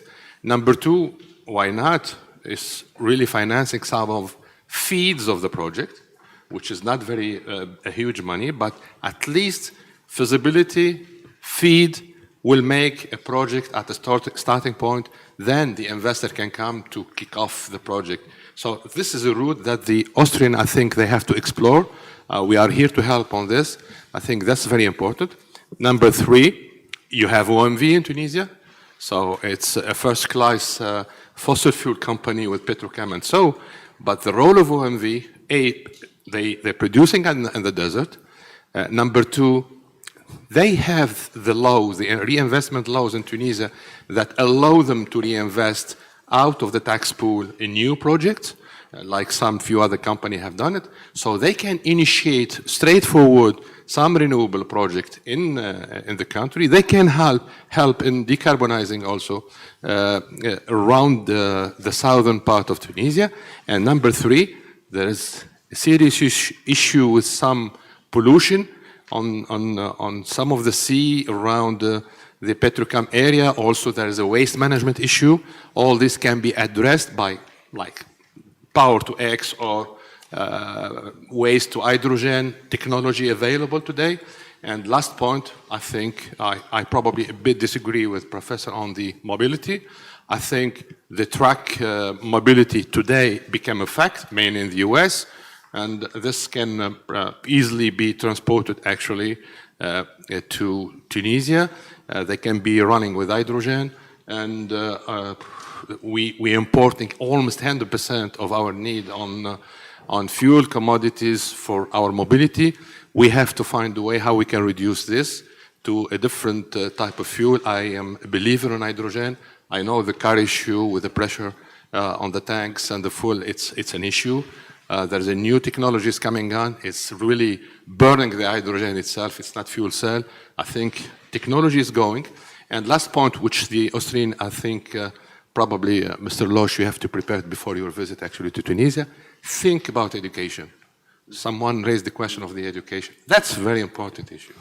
I mean, no one born, no hydrogen. No one. So we are mostly all converted, as I am converted from the oil and gas business. So we have to think about education, about feeding some engineer to teach them how to deal with the renewable energy, with hydrogen. And I think that's the right road paved actually to a very strong and bridge collaboration between Tunisia and Austria. Thank you very much, Mr. De Ruijs. It's good to have already someone who knows about the advantages and the potential of hydrogen, and you will be for sure an important contact for us also in the future. Thank you very much. We heard education, we heard finance. I would now turn to according to our schedule, to Mr. Buda. Mr. Buda, please tell us about your projects, about your vision on this cooperation and the future, in particular around hydrogen. But also a little bit more general, yes, what you are doing and what you are doing on the charity side also. Also when I would summarize what I have heard, which was really very deeply and also to the point what is necessary to execute on such a project. And as an entrepreneur, pardon me, I think for me it's only interesting what is necessary to execute such a project. And are there some rocks on the road which we already see, which we have to distinguish? When you step back and hear that, then we are, I think, commonly quite sure that technically we can do that without different smaller challenges. Take out the humans of the equation and it will work. And this is my point. And this is my big point. Now, being in 30 years in Tunisia, and I love projects there, and this was very unusual for me because it's a country which I, as an entrepreneur, looking also for entrepreneurial projects. Our family-owned business, Lohmann & Rauscher, is in the manufacturing and distribution of medical devices globally. And I decided to approach my first project in Tunisia from this charity side to learn about the people. And we are working with these people. We are not going for dinner with them, we are working with them. And therefore the mentality of these two countries have to be taken in consideration. And the good thing is they are similar when you work with them. They are big differences, but in general, there are enough similarities. The big challenge which I see now and also in the coming years is that we have a total fragile situation in Tunisia. Under the surface, things are happening, and it would mean for the execution of such a project that the partners on the Tunisian sides, which you need in the ministries, will definitely change, not one time, 2 times, 3 times and more. And therefore, I always thought about how can you anchor such a project? How can you anchor that? How can you anchor it in the form that you take more people who will benefit from such a project into such an project? And when you think of the structure to organize the execution, then you can think about that we as Europeans bring all the ingredients which are necessary, including finance, by the way, because this cost of finance is a big issue in all of these countries. That would work. But on the other side, then you come to a point where you say, okay, it's like an investment project, and we, as we have heard from His Excellent Ambassador, we are welcome as investors, but is that really sustainable for a long time? So the question is there maybe more of the knowledge which we can also bring that can benefit all of Tunisians, or more than we think about? And I think there are approaches for that, especially because energy and energy cost is a big issue for each family in Tunisia. It's a big issue, and we are using here in this project as a part photovoltaic. Photovoltaic is a decentralized technology, and if you integrate that and also take in consideration that you are that we can be facilitated to organize an environment in the country that on each house the possibility of organizing producing their own energy, then it could be anchored in a form which I think will survive the political issues which we will see definitely in the next 10 years. So that was very interesting. So you're saying, basically, if I interpret you, that we have to, or companies, businesses have to look for something which really benefits the Tunisian side and the Tunisian people. And if we talk about win-win, the question is also, who is the Tunisian side? It's not an abstract government, but it's a population, it's people there. And if you directly address an energy need of small houses, and I think that's in a way the approach that we come as a cluster of companies, and not only with one project, but I think it's still good to have a lead project as hopefully led by Verbund. Definitely. Do you see here a synergy? Definitely we need that.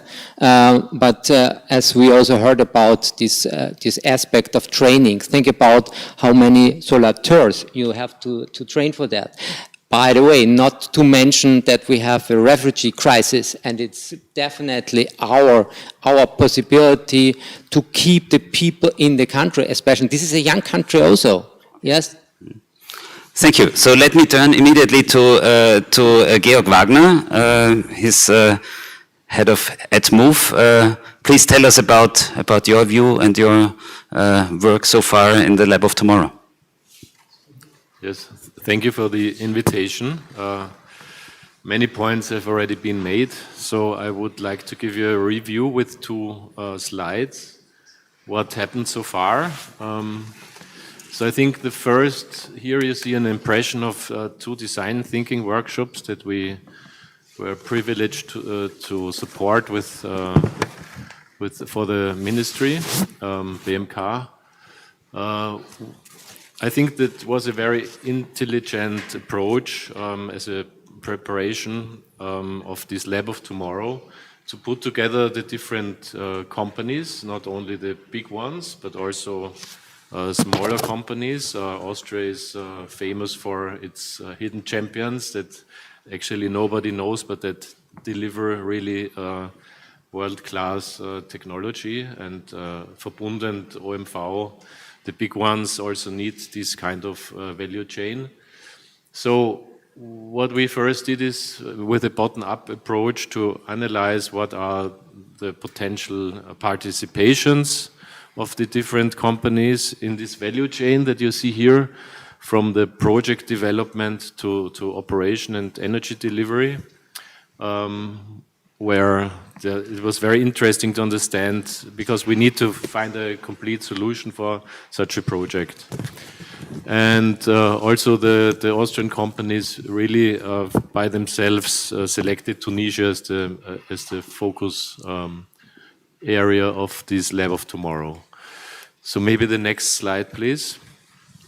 So what we developed in this second workshop was such a project picture where all these companies together developed this idea of how a project or many projects could look like, with the different technologies that were involved.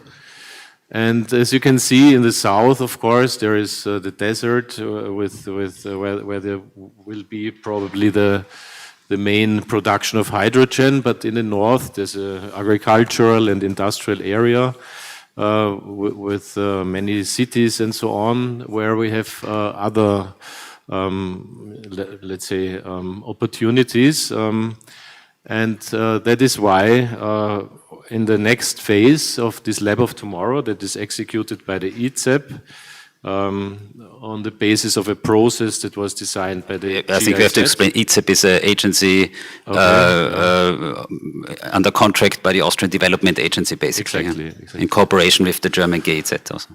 So that's why we for this project, this is not focusing so much on this main hydrogen production project itself, but on, you know, on smaller projects also, where small and medium companies should be involved together with Tunisian small and medium companies and partners, and they together should develop now business opportunities in the fields of the integrated value chain of the industrial hydrogen production. That means, for example, we need to solve the problem of the energy production, of the energy transmission, of the storage, of all these kinds of technologies that are needed for the hydrogen value chain. The second one will be the green energy solutions for industrial zones, because we believe that the industry, as you mentioned already, in Tunisia is very energy intensive, and we also have to solve local problems by this topic. Another one is cooling systems, green buildings. Cooling is, I think, also a big, as we have it in Austria, the heating. In Tunisia, it's the cooling that takes a lot of energy, and we want to focus also on that. And the last challenge for this lab of tomorrow will be more these kind of IT solutions that you need for energy management and energy efficiency. So these are the 4 topics that we want to support in this design sprint that will happen in March, from after the UNIDO conference from 12th and 13th of March. There will be this design sprint executed locally in Tunisia.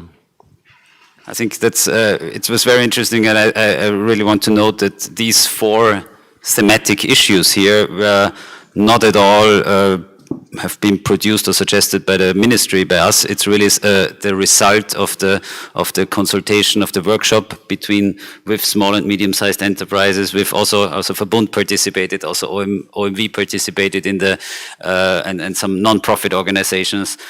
So I think it's really interesting, and I think it makes sense. I don't know how different it makes sense to look at the value chain and look at issues into cooling, into digitalization, and so on, to include also Austrian SMEs.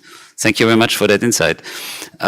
So I'm coming now from the smaller Austrian companies to the large UN organization, UNIDO. We are proud to have UNIDO here, headquartered in Vienna, the UN city.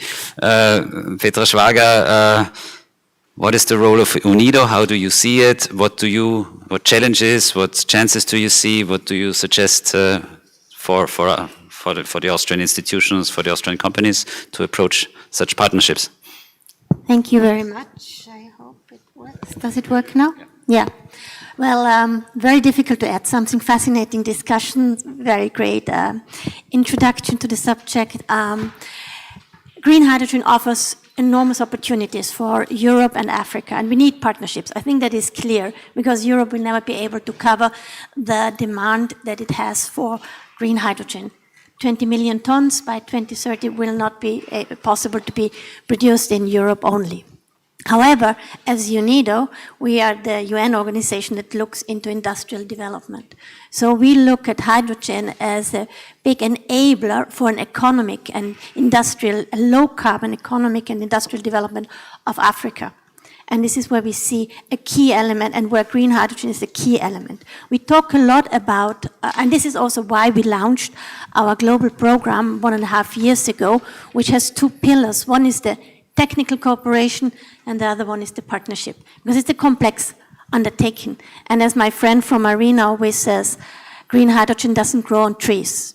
You need renewable energy for this. It's not energy, it's an energy carrier. And it's a very, very complex undertaking. And when you talk about policies, if you look now, there are 50 countries at global level that are developing hydrogen roadmaps, or that have already developed this, and all of this need interministerial cooperation, because it touches on the Ministry of Interior, Ministry of Energy, Ministry of Agriculture. So just to get this right, you have to have a good means. So for example, in the case of South Africa, we are going to start a program where we are supporting the Ministry of Science and Innovation that is actually leading the green, it's called the Hydrogen Society Roadmap, in its execution, implementation. So how do you bring not only the ministries, but also industry on board? I mean, at least double the investment, more. The investment that are coming from governments can never be enough, so you need to have industry on board. So how to get this right? It's a very difficult undertaking. Second, our program aims at local application of green hydrogen. We recognize the important need of exporting, but we also need to look into triggering the local demand and triggering local decarbonization. The biggest challenge at the moment is the high price of green hydrogen. And we are in a chicken and egg situation. People are waiting because everybody knows the price will go down, so you're not investing. It's good to have H2 Global, that you have European off-takers for green hydrogen. But you also need local ones. And when I was mentioning this to the Egyptian government, to the COP presidency, they said, why should we use this expensive green hydrogen? So you cannot stand on one foot alone. We have at the global level to trigger local demand, and I'm very happy to hear that you're also looking into this in Tunisia, and then also export. It's the only way we get the costs down. Second, we have to avoid, as you rightly said, a colonialism. So we have to build up the value chains. And here it's not just about construction. It's really about also new industries that can apply green hydrogen. Why would you import green hydrogen to Europe? That is very difficult to import if you could import green steel. I'm sorry, but this is easier to import green goods. Why we are not looking into green goods? It's easier. So it's not easy. Nothing is easy in this green hydrogen debate. But let's look at it at a bit more, differentiated, and not just see it as an energy carrier. It's not just see it as something that needs to go to Europe, but look at all the enablers: price, policies, cooperation, and what was not mentioned up to date is standards. Certification. How do you know that you get green hydrogen? There is no global certification. We have initiated, we are about to sign an agreement with ISO, and we are looking into the certification of, it's not going to be called green hydrogen, it's about the CO2 content in hydrogen. And the first technical committee took place in Australia in December. This year it will be in Vienna, so we're bringing the committee here to talk about this. Because if you don't get this right, it will be very difficult to trade. So that would be my intervention. No, I think it's very good to see that UNIDO, also under the new chairmanship Director General Gerd Müller from Germany, the former Minister for External Development Aid, he's now the Director General here for UNIDO, and there's a strong focus on hydrogen because it's seen. And it was also for us, for our ministry, the starting point. The starting point was not we just want to make hydrogen because hydrogen is nice, but it came also in my particular case from the industrial needs, from the hard to abate sectors, because we all believe also in a lot of electrification, but then we see in some areas of cement, of steel, of chemicals, you need this indirect, I liked the way Mr. Baake said it, the indirect electrification, because then you produce the e-fuels or the electrolysis produced hydrogen, green hydrogen. So from the industry policy, one comes to hydrogen, and UNIDO, as the United Nations Industrial Development Organization, is also at this came to the same conclusion, and we are completely reshaping the value chains now. I'm looking at the podium. I think we should get before a second round immediately to questions from you. We would collect some at least 3 or 4 questions and then go back to the podium. Please. Thank you. I'm a journalist from Austrian Broadcasting Corporation, Johannes Kaup. I was several times in Tunisia with my motorbike doing radio reports, especially in the south, where you're speaking from yeah? Dus, Xagilan, and then there's an area which is restricted, yeah, military area, where the energy production takes place. So what I found with interviewing the people in the south, there are people living in the desert and settlements and cities. They don't feel be part of the energy revolution. They feel disenfranchised. It is one of the reasons, because the political problems of Tunisia, they think all wealth is gathered in the north, but the periphery is not really looked after by the government. So you know that it was one of the reasons of the revolution and so on. But there were a lot of protests when I was there, so I think about 5-6 years ago, where they made roadblocks and everything. It was, I think, because of a French oil company and a lot of other stuff. So, on the one hand, we understand the ecological need to transform energy and to transport it, and so in a systemic way. But how can you make sure that the local people, yeah, especially people with the national park of Jabili and so on, they also profit of these big projects? Okay. I think this is the big question. I think we very well gathered it, and in particular also the desert is not completely unpopulated. There are people living also, nomadic people, Bedouins and so on. So I think it's important to, we will address that. Please, thank you. I'm also an environmental student, and thank you very much for the presentation. And I very much like the idea of green energy, but my question is, how are countries like Tunisia, who are going on with this project? How are they going to set an example to other African countries to ensure that there is no future exploitation of natural resources in Africa? Thank you. Okay, thank you. Third question, Mr. Kraus in the second, or the ladies first, and then Mr. Kraus. We collect. My question somehow relates to the lady behind me.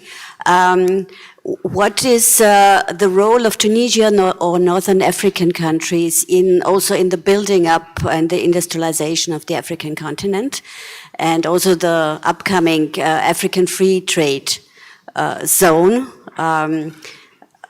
Because I think that there is a lot of energy poverty in the continent. I think Tunisia somehow is in a more lucky position with the grade of electrification, but there is a lot of energy needs in the continent. Okay. So how does Northern Africa want to contribute to that? And how do you see the role then?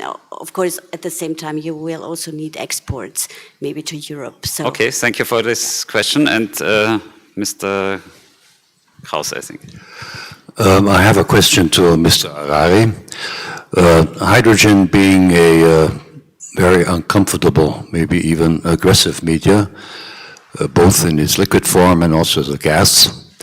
I wonder, do you have any experiences with transporting hydrogen in pipelines, not as a blend, but 100%? My team has looked at a pipeline in Texas, United States. It's a relatively short pipeline, 70 to 80 kilometers, I believe, and they have considerable problems with corrosions and other technical problems. Okay, I think we make a first answer round. Let's maybe start here on the podium with the maybe also to tackle the technical question, and then in the more societal questions. Okay. That's of course a question that requires a proper answer, so means certain studies need to be done on the actual pipeline that you have in place. So there are definitely types of steel that cannot handle hydrogen. Apart from that, there is not only the steel itself, there are fittings, there are all the other devices around, like compressor stations, for example. One thing is clear, the pipeline that you now have in place in the ground will not be able to handle hydrogen just as a pure switch. So you need to do some retrofitting. What type of retrofitting it is, of course, depends on what do you have at hand or what do you have on the table. And there are some forms or some technologies. When I look at GCA, for example, the Austrian grid operator, they are very confident and they look at it from an expert point of view. They are very confident that the technology that they have at hand and that the pipeline that they have in the ground is more than able to tackle that issue, but not without retrofitting.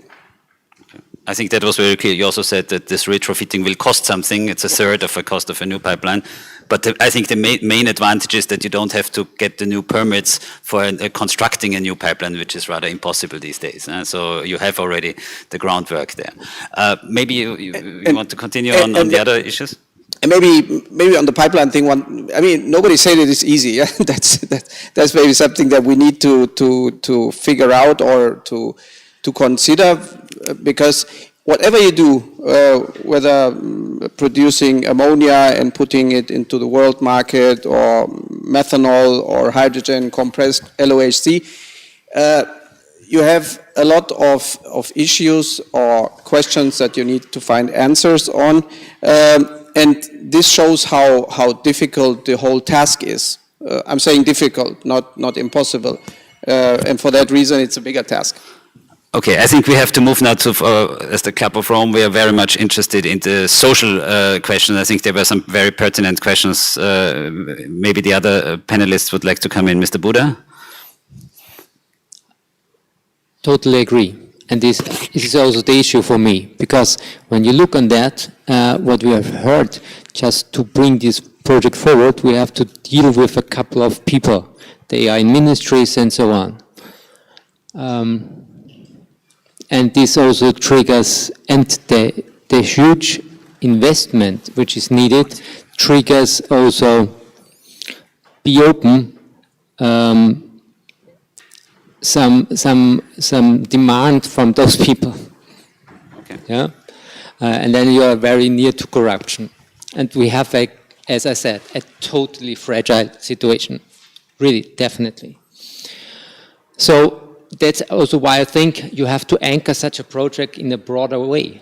And the broader way is nearly simple. Again, take out the people, and the solution is already there. We have a lot of experience that when you are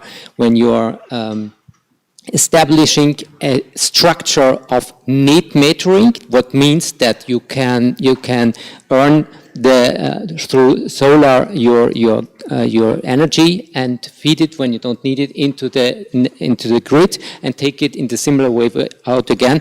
That means you don't have the much too high you can avoid the investment in batteries, which is in those countries not possible right now. Okay. Mr. Buda, I'm afraid I think we have to look at the timeline. But again, the suggestion to have, that's the approach to have also small projects to come not only with one big projects, but projects and technologies which are addressing directly and helping directly people on the ground. To the questions on the trade issues and the role. Sure. I hope I didn't mess up the micro now.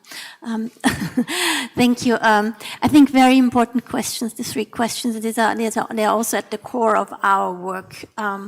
Green hydrogen, if it comes right, can really trigger additional production of energy, because it's not energy, it's an energy carrier that is produced from renewable energy. So it will trigger more renewable hydrogen, renewable energy production. And that should benefit also the people in the country.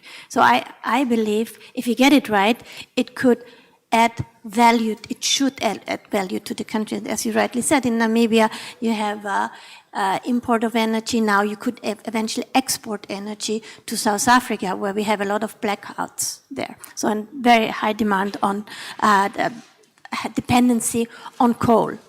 But it's not just energy, it's also water. So you need 10 liters of water for the production of hydrogen, so from kilogram of hydrogen. So you have to desalinize this very often.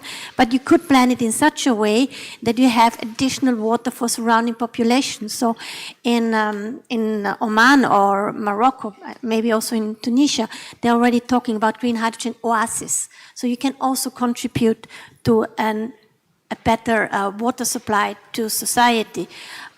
Education, value chains, new jobs, building up new industry.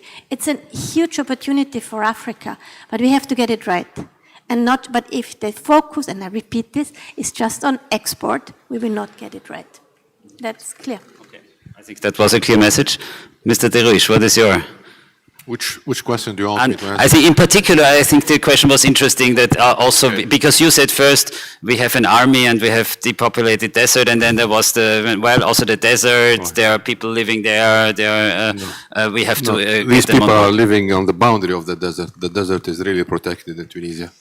So, but I agree what he's saying. My answer to you is CSR, shared value, ESG values, inclusion of the local population socially.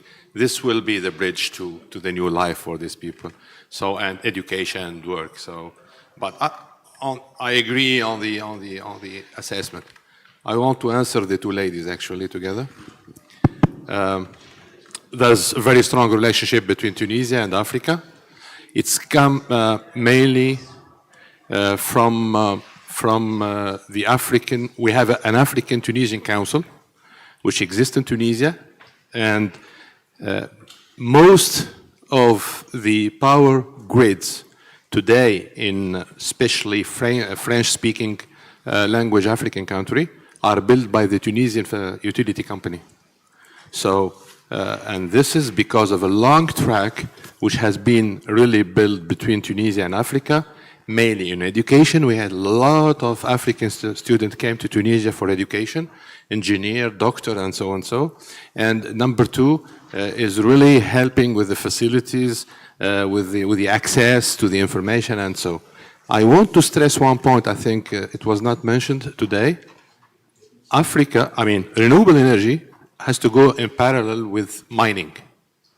Without mining, access to mines and rare material, I'm talking about bauxite, copper, cobalt, iridium, and so 90% of this in Africa today.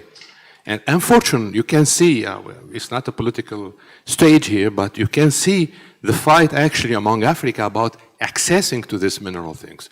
So, and the African now, they are aware of this, and I think they need help to preserve this, and also I can tell you Tunisia is there to help all our African friends, and we have a lot of friends over there. This has been built since 50 years, so we are there for that and believe on the African-Tunisian relationship. And this will be, of course, bridged to Europe. Okay, thank you. Very last word of this panel, Georg Wagner, take away for the lab of tomorrow. I just wanted to mention another topic that is, in my opinion, also a challenge, because I spoke about these small and medium enterprises.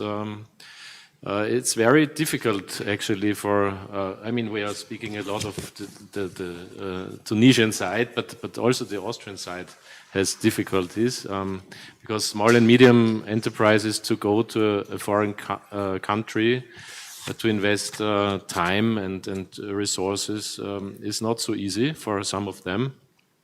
And what I learned, for example, in Brazil, there is a European organization or a funding project that's called Low Carbon Business Action, Latin America, where they are supporting the small and medium companies with money to develop these corporations. Yeah? That's a perfect conclusion for this first panel, because we will talk about money in the second panel and about institutional support and what we can do.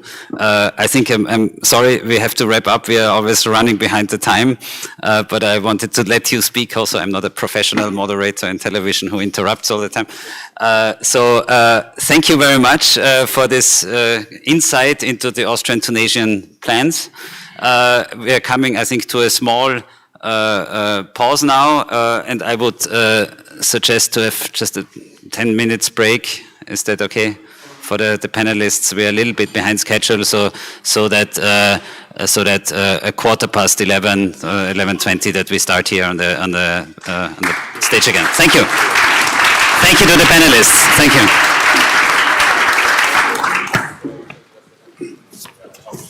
Es was announced, oder es war angekündigt, dass wir jetzt auf Deutsch weitermachen, weil einfach diese Runde alle deutschsprechend sind. Auch Herr Quentin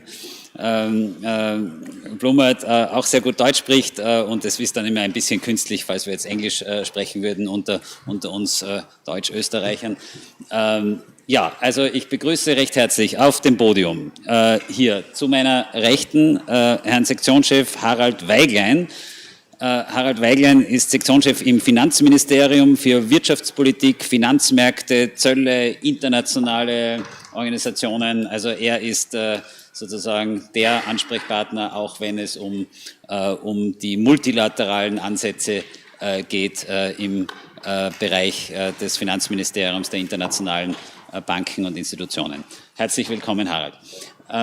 Ich begrüße weiters Herrn Professor Reinhold Lang, Professor an der Montan-Universität in Leoben gewesen und dann an der JKU in Linz und jetzt seit ganz kurzem emeritiert, hat aber damit alle Möglichkeiten, sein Wissen hier weiterzubringen, dort wo er es will und wie er sich weiterentwickelt. Also immer, und ich erinnere, wir waren ja auch vor über einem Jahr oder fast 2 Jahren, als wir die erste Konferenz dieser Art haben, waren Sie auch schon auf dem Panel bei uns. Herzlich willkommen. Ich begrüße Daniel Dahm. Daniel Dahm ist von unserer Club of Rome Schwestergesellschaft Deutschland, also die deutsche Gesellschaft zur Förderung des Club of Rome. Und ich begrüße Sie recht herzlich in Österreich. Sie sind, ich habe kurz Ihre Vita gesehen. Ich beginne es jetzt lieber nicht. Also Sie sind ein Ökonom, Biologe, Geografie, Ethnologie an der Universität Köln. Sie haben verschiedenste Gesellschaften gegründet und publiziert. Sie werden dann einiges, glaube ich, einbringen von deutscher Seite noch. Ich begrüße zu meiner linken Seite hier Elfriede Moore. Elfriede Moore ist stellvertretende Sektionschefin und Abteilungsleiterin im Klimaschutzministerium für internationale Abteilungsleiterin für internationale Klima-, Umwelt- und Energiepolitik. Herzlich willkommen auch bei uns. Also das ist sozusagen, du wirst uns dann ja auch ein bisschen in die Wasserstoffstrategie und Partnerschaftsstrategie ein bisschen einführen. Herzlich willkommen.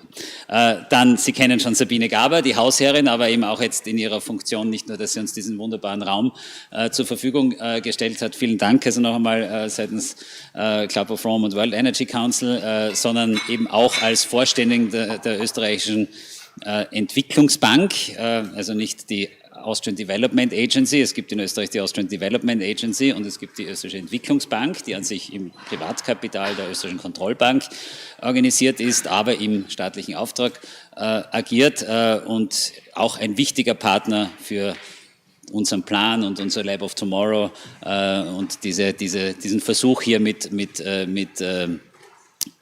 kleineren Firmen auch diesen Sprung und diese Partnerschaften mit afrikanischen Staaten zu begründen, insbesondere auch mit Tunesien. Herzlich willkommen und danke, dass wir hier bei dir sein dürfen.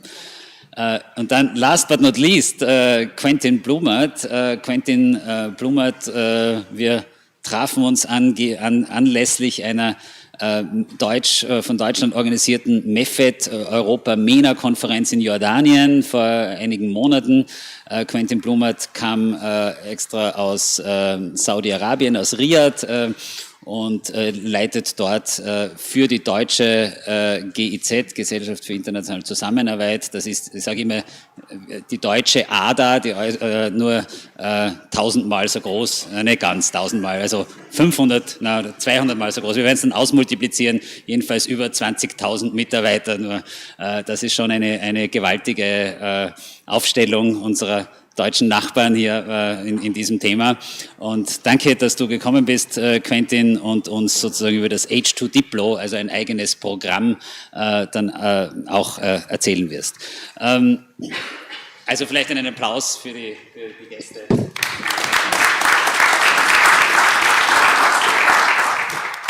Nur ganz kurz zur Einleitung.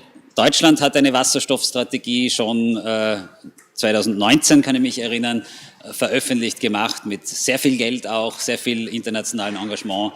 Wir waren damals gleich auf, ich durfte damals auch mitentwickeln an der österreichischen oder Wasserstoffstrategie.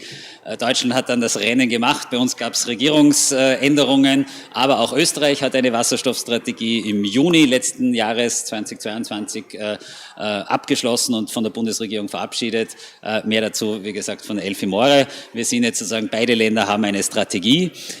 In beiden Strategien bilden internationale Partnerschaften, glaube ich, eine wichtige Achse, die Erkenntnis, die man jetzt nicht mehr groß erarbeiten braucht, dass für die Transformation der Industrie sehr viel Wasserstoff notwendig sein wird, dass dieser Wasserstoff nicht zur Gänze in Ländern der nördlichen Hemisphäre, wo wir nicht so viel Sonne und Onshore-Wind haben, produziert werden kann und deshalb diese mittels Partnerschaften. Und das war eben auch die Erkenntnis, die wir im Club of Rome schon seit 2 Jahren jetzt sozusagen verfolgen, dass wir hier Partnerschaften brauchen und eben Partnerschaften, die nicht auf Kolonialismus basieren oder auf Einseitigkeit, sondern Partnerschaften, die Win-Win, die auch für das Land, auch die Transformation und die Energiewende in diesen Ländern, mit denen wir Partnerschaften haben wollen, vorantreibt, dass wir Demokratien unterstützen, dass wir aber ich glaube auch in kritischen, da möchte ich vielleicht auch eines noch sagen, in kritischen Momenten, gerade jetzt Tunesien,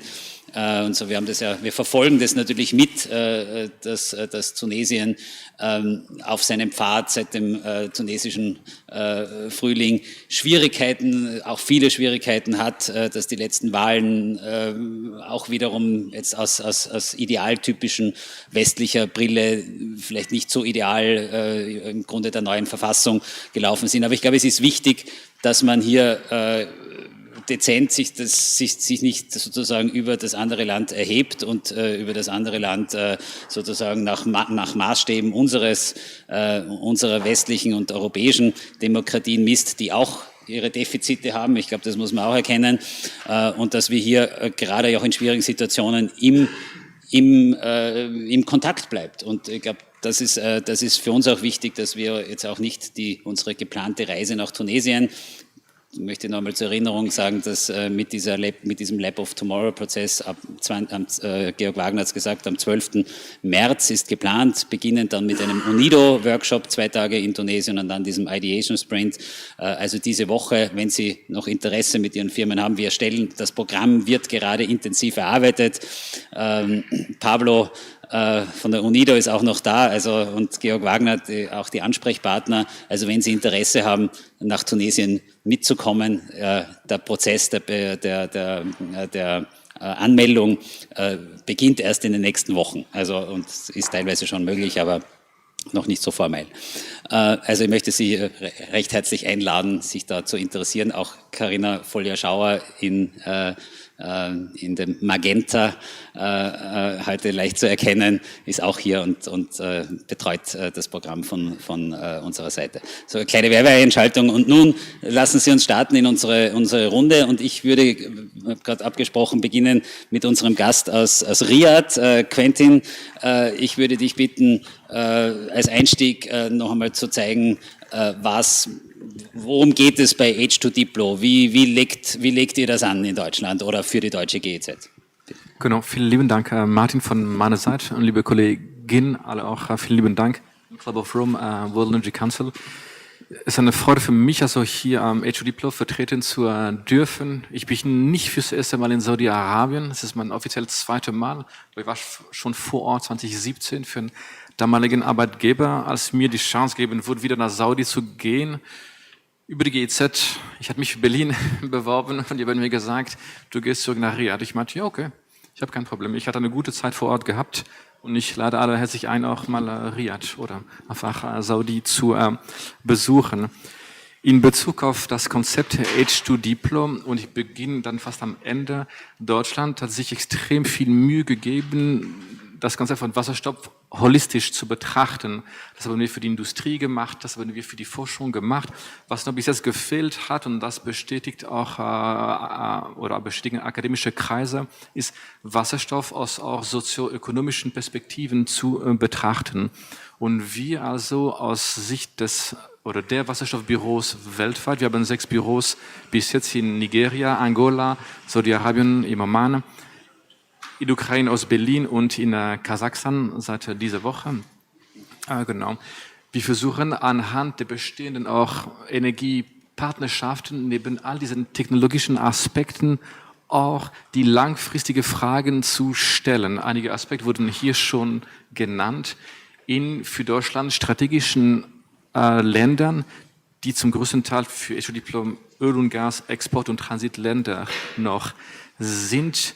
Wie sieht die Zukunft aus? Wie könnte Deutschland diese Öl- und Gasexportländer unterstützen, um deren eigene Energiewende anhand von Wissens- oder Technologieaustausch Richtung Erfolg in Bezug auf Energiewende und Wasserstoffwirtschaft begleiten zu dürfen? Frage, die wir uns im saudischen Fall zum Beispiel stellen, sind Industrie der Zukunft, die auch hier erwähnt wurden.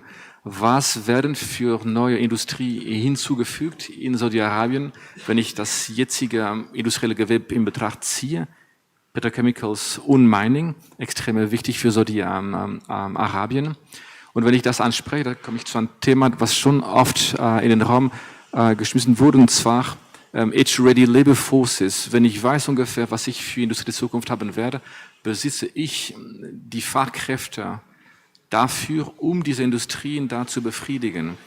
Und daran arbeiten wir im Büro der Wasserstoffdiplomatie in Riyadh. Ähnliche Themen haben auch die Kollegen in den anderen Ländern. Das ist eher die heimische Perspektive und dadurch können wir sowohl den Standort Saudi-Arabien als auch den Standort Deutschland, außer die Arabien auch unterstützen, weil wir da in sehr, sehr engem Kontakt mit der Kammer vor Ort natürlich sind. Die Kammer implementiert für das BMWK eine erste laufende Energieinitiative in die Deutsche Handelskammer. Die Deutsche Außenhandelskammer, genau. Mein früherer Arbeitgeber auch in der Hinsicht. Genau.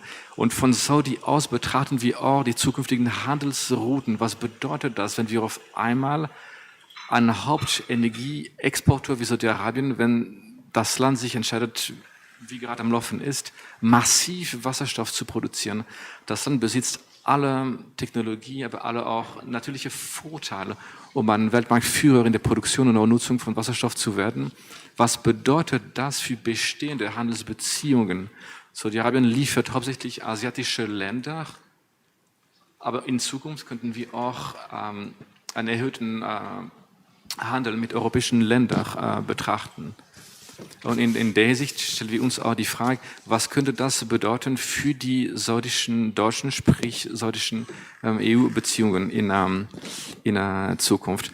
Als Fazit sehe ich sozusagen das Wasserstoffdiplomatie-Konzept, was vom Auswärtigen Amt in Berlin ins Leben gerufen wurde, als letzter Baustein bis jetzt innerhalb der großen Konstellation von bestehenden Wasserstoffinitiativen in Deutschland. Es wurden schon einige erwähnt über Herrn Baake und danke dafür. Wir kommen komplementär zu den bestehenden und versuchen da wirklich diese sozioökonomischen und langfristigen Fragen zu stellen. Und das in allen betroffenen Ländern. Und ich schließe damit. Okay. Gehen wir mal in der ersten Runde auch gleich auf die Nutzerseite, also jetzt einmal von der Diplomatie-Seite auch auf die Seite der Industrie würde ich jetzt noch gehen, bevor wir dann zur Politik oder zu den Ministerien kommen. Der Ansatz Österreich war ja von der Dekarbonisierung der Industrie auszugehen und wir haben jetzt auch im letzten Jahr einen Dekarbonisierungsfonds oder einen Transformationsfonds für die Industrie aufgestellt. Also Österreich hat jetzt auch nachgezogen. Und da möchte ich vielleicht Herrn Professor Lang fragen. Sie haben da immer diesen Prozess sozusagen der Notwendigkeit, die Dekarbonisierung der Industrie mit Kohlenstoffkreisläufen, mit grünem Wasserstoff hier zu begleiten, hier auch öffentlich zu unterstützen, um diese gewaltigen Investitionen zu machen. Und über dieses Thema sind wir jetzt ja zum Bedarf an Wasserstoff und der Internationalisierung gekommen. Sind Sie jetzt schon zufrieden? Sehen Sie das positiv, die Entwicklungen? Oder wollen Sie noch bevor wir dann sozusagen die Vertreter der Ministerien zu Wort kommen lassen, noch etwas einbringen?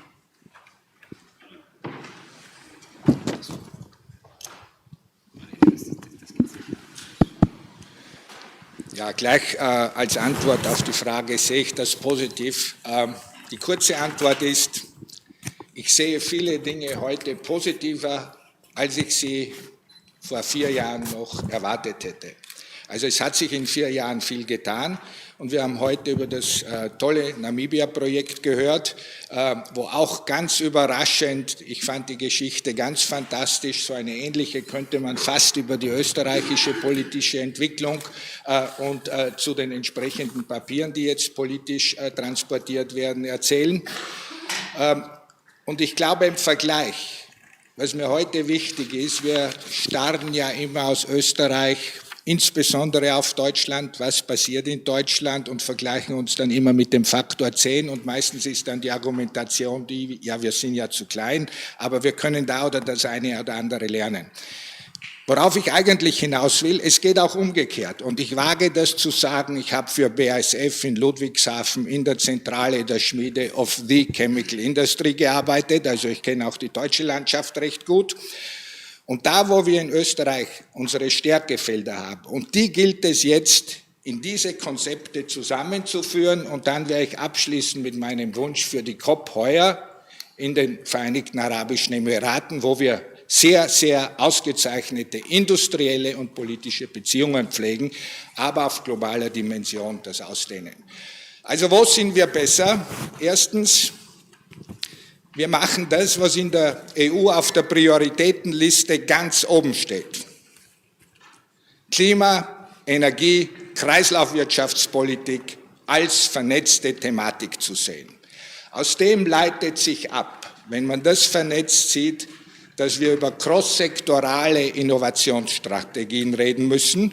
Und crosssektoral heißt dann nicht nur Wasserstoff, heißt nicht nur Ammoniak, sondern heißt aus allen genannten Gründen, die wir heute schon hatten, Nutzung bestehender Infrastruktur, Andockung, aus Geschwindigkeitsgründen und aus Finanzierungsgründen, heißt auch grünes Methan und grünes Methanol. Warum auch grünes Methan und grünes Methanol? Weil wir auch in Zukunft industrielle Kohlenstoffemissionen haben werden, einerseits in weiten Bereichen der Industrie, Beispiel Zementindustrie, das ist chemisch prozessinhärent. Wir haben die besten technologischen Voraussetzungen hier in Österreich, unsere Stahlindustrie, unsere Zementindustrie, unsere Kunststoffindustrie ist, glaube ich, hochwettbewerbsfähig. Gleichzeitig, weil sie so gut sind, stoßen sie die Hard-to-Abate Industries in Österreich doppelt so viel am Anteil des CO2-Ausstoßes wie im EU-Durchschnitt.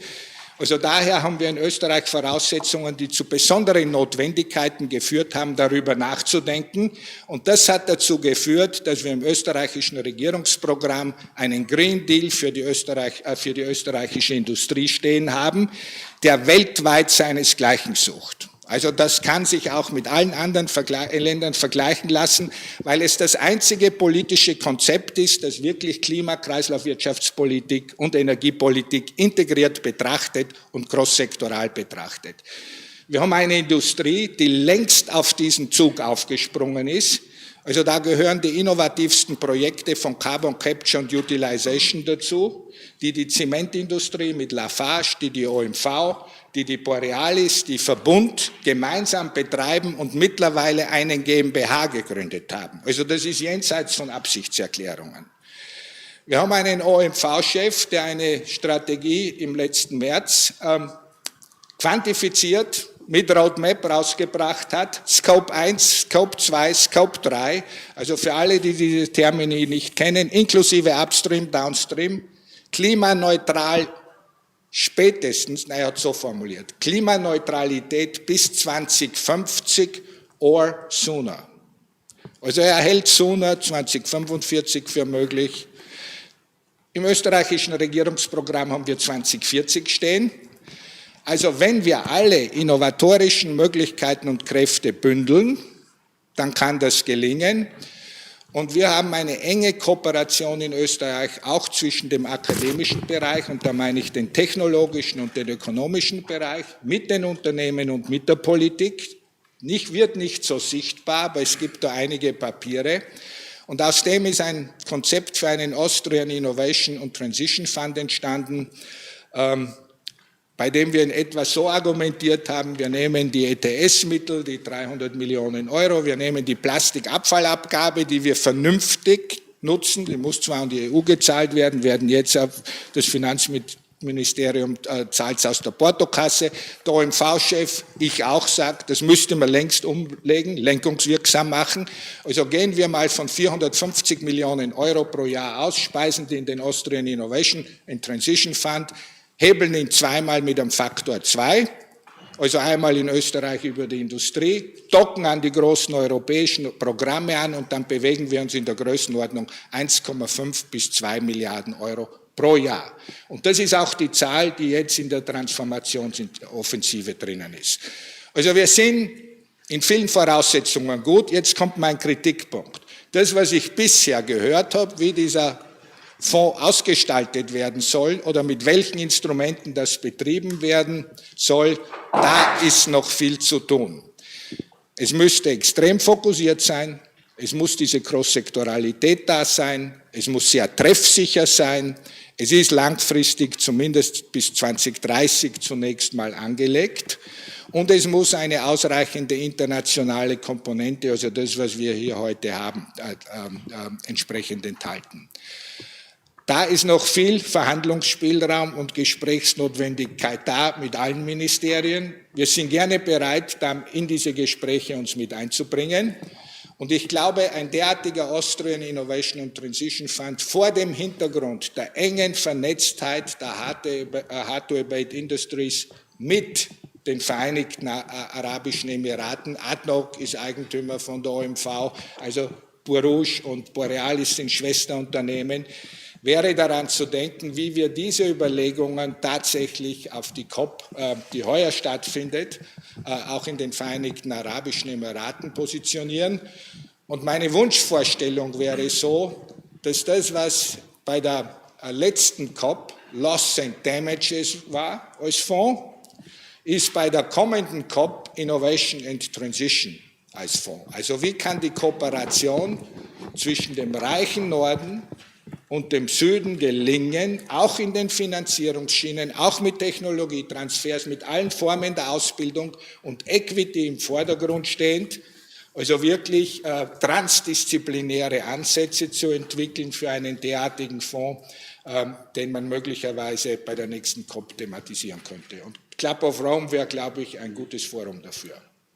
Sehr spannend, Herr Professor. Sie haben jetzt wieder die Brücke, sozusagen der Ausgangspunkt. Es geht ja auch, also es geht nicht, wir denken jetzt sehr viel, wir bemühen uns sehr viel Win-Win in Richtung, was kann man im Drittland bewirken, aber es geht natürlich auch um unsere Industrie. Es geht auch gerade seit dem Ukraine-Krieg in einer extrem schwierigen Position, weil wir so stark, Sie haben es gesagt, also vielleicht um das noch zu nuancieren, wir haben einen extrem hohen CO2-Ausstoß der Industrie, aber nicht relativ. Wir haben eine relativ CO2-effiziente Industrie, aber wir haben sehr viel anteilige Schwerindustrie, anteilige Sektoren, die bislang sehr stark auf russisches Erdgas zurückgegriffen haben, auch als Wettbewerbsvorteil, als einen Inputfaktor günstiges günstiges Erdgas. Und das stellt uns jetzt vor gewaltige Herausforderungen. Carbon Leakage, Investment Leakage, Abwanderung. Teilweise werden wir gewisse Abwanderung beobachten wir. Also eigentlich ist ja das Erzeugen von Ammoniak schon am Ort des Partnerlandes eine gewisse Abwanderung, aber es ist auch soll ja auch eine Win-Win-Situation sein und wir haben zum Glück eine Wertschöpfungskette, die technologisch sehr viel weitergeht.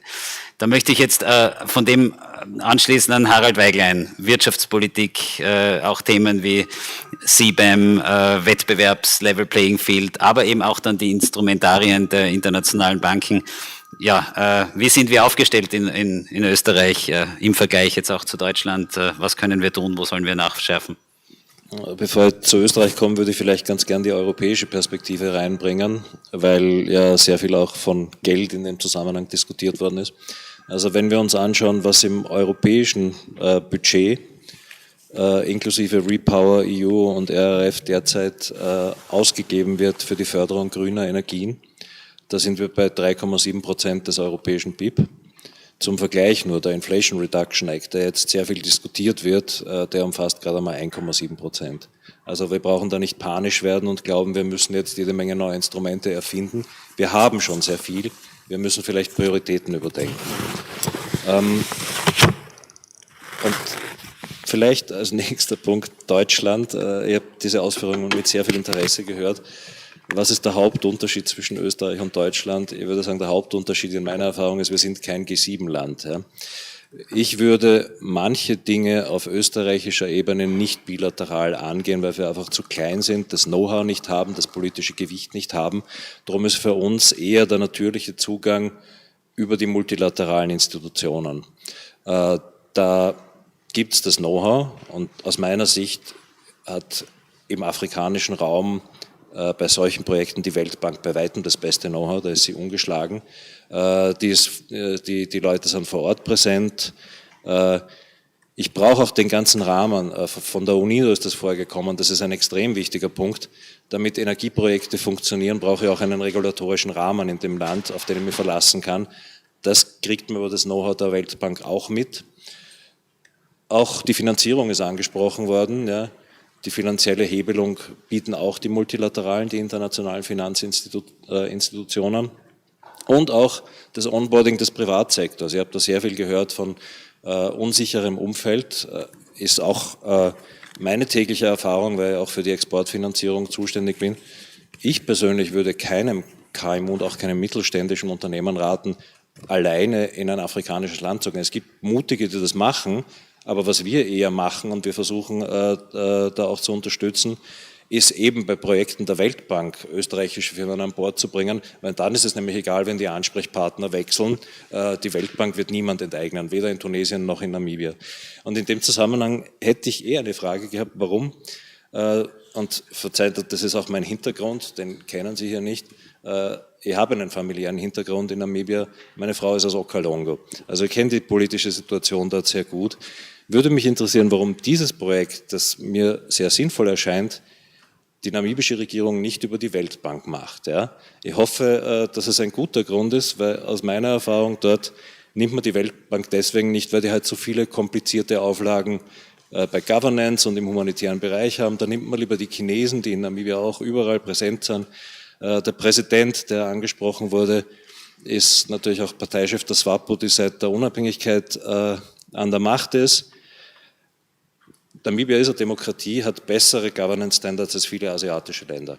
Aber der Präsident hat auch in der Vergangenheit gesagt, man sollte eigentlich weiße Landeigentümer enteignen, ohne zu kompensieren. In Anlehnung an seinen alten Freund Robert Mugabe, dessen Frau Exil gewährt hat. Nur um zu zeigen, das politische Umfeld ist auch in stabilen Ländern in Afrika. Und da gibt es sehr viele extrem wichtig und wir müssen es mitbedenken. Und als kleines Land mit solchen Strukturen umgehen, da hätte ich Bauchweh. Das möchte ich über Multilaterale machen, aber vielleicht können wir uns nachher austauschen, warum hier nicht eine IFI-Finanzierung gemacht wurde. Weil wir auch den umweltpolitischen Impact mitdenken müssen, ist für uns auch ein sehr großes Thema,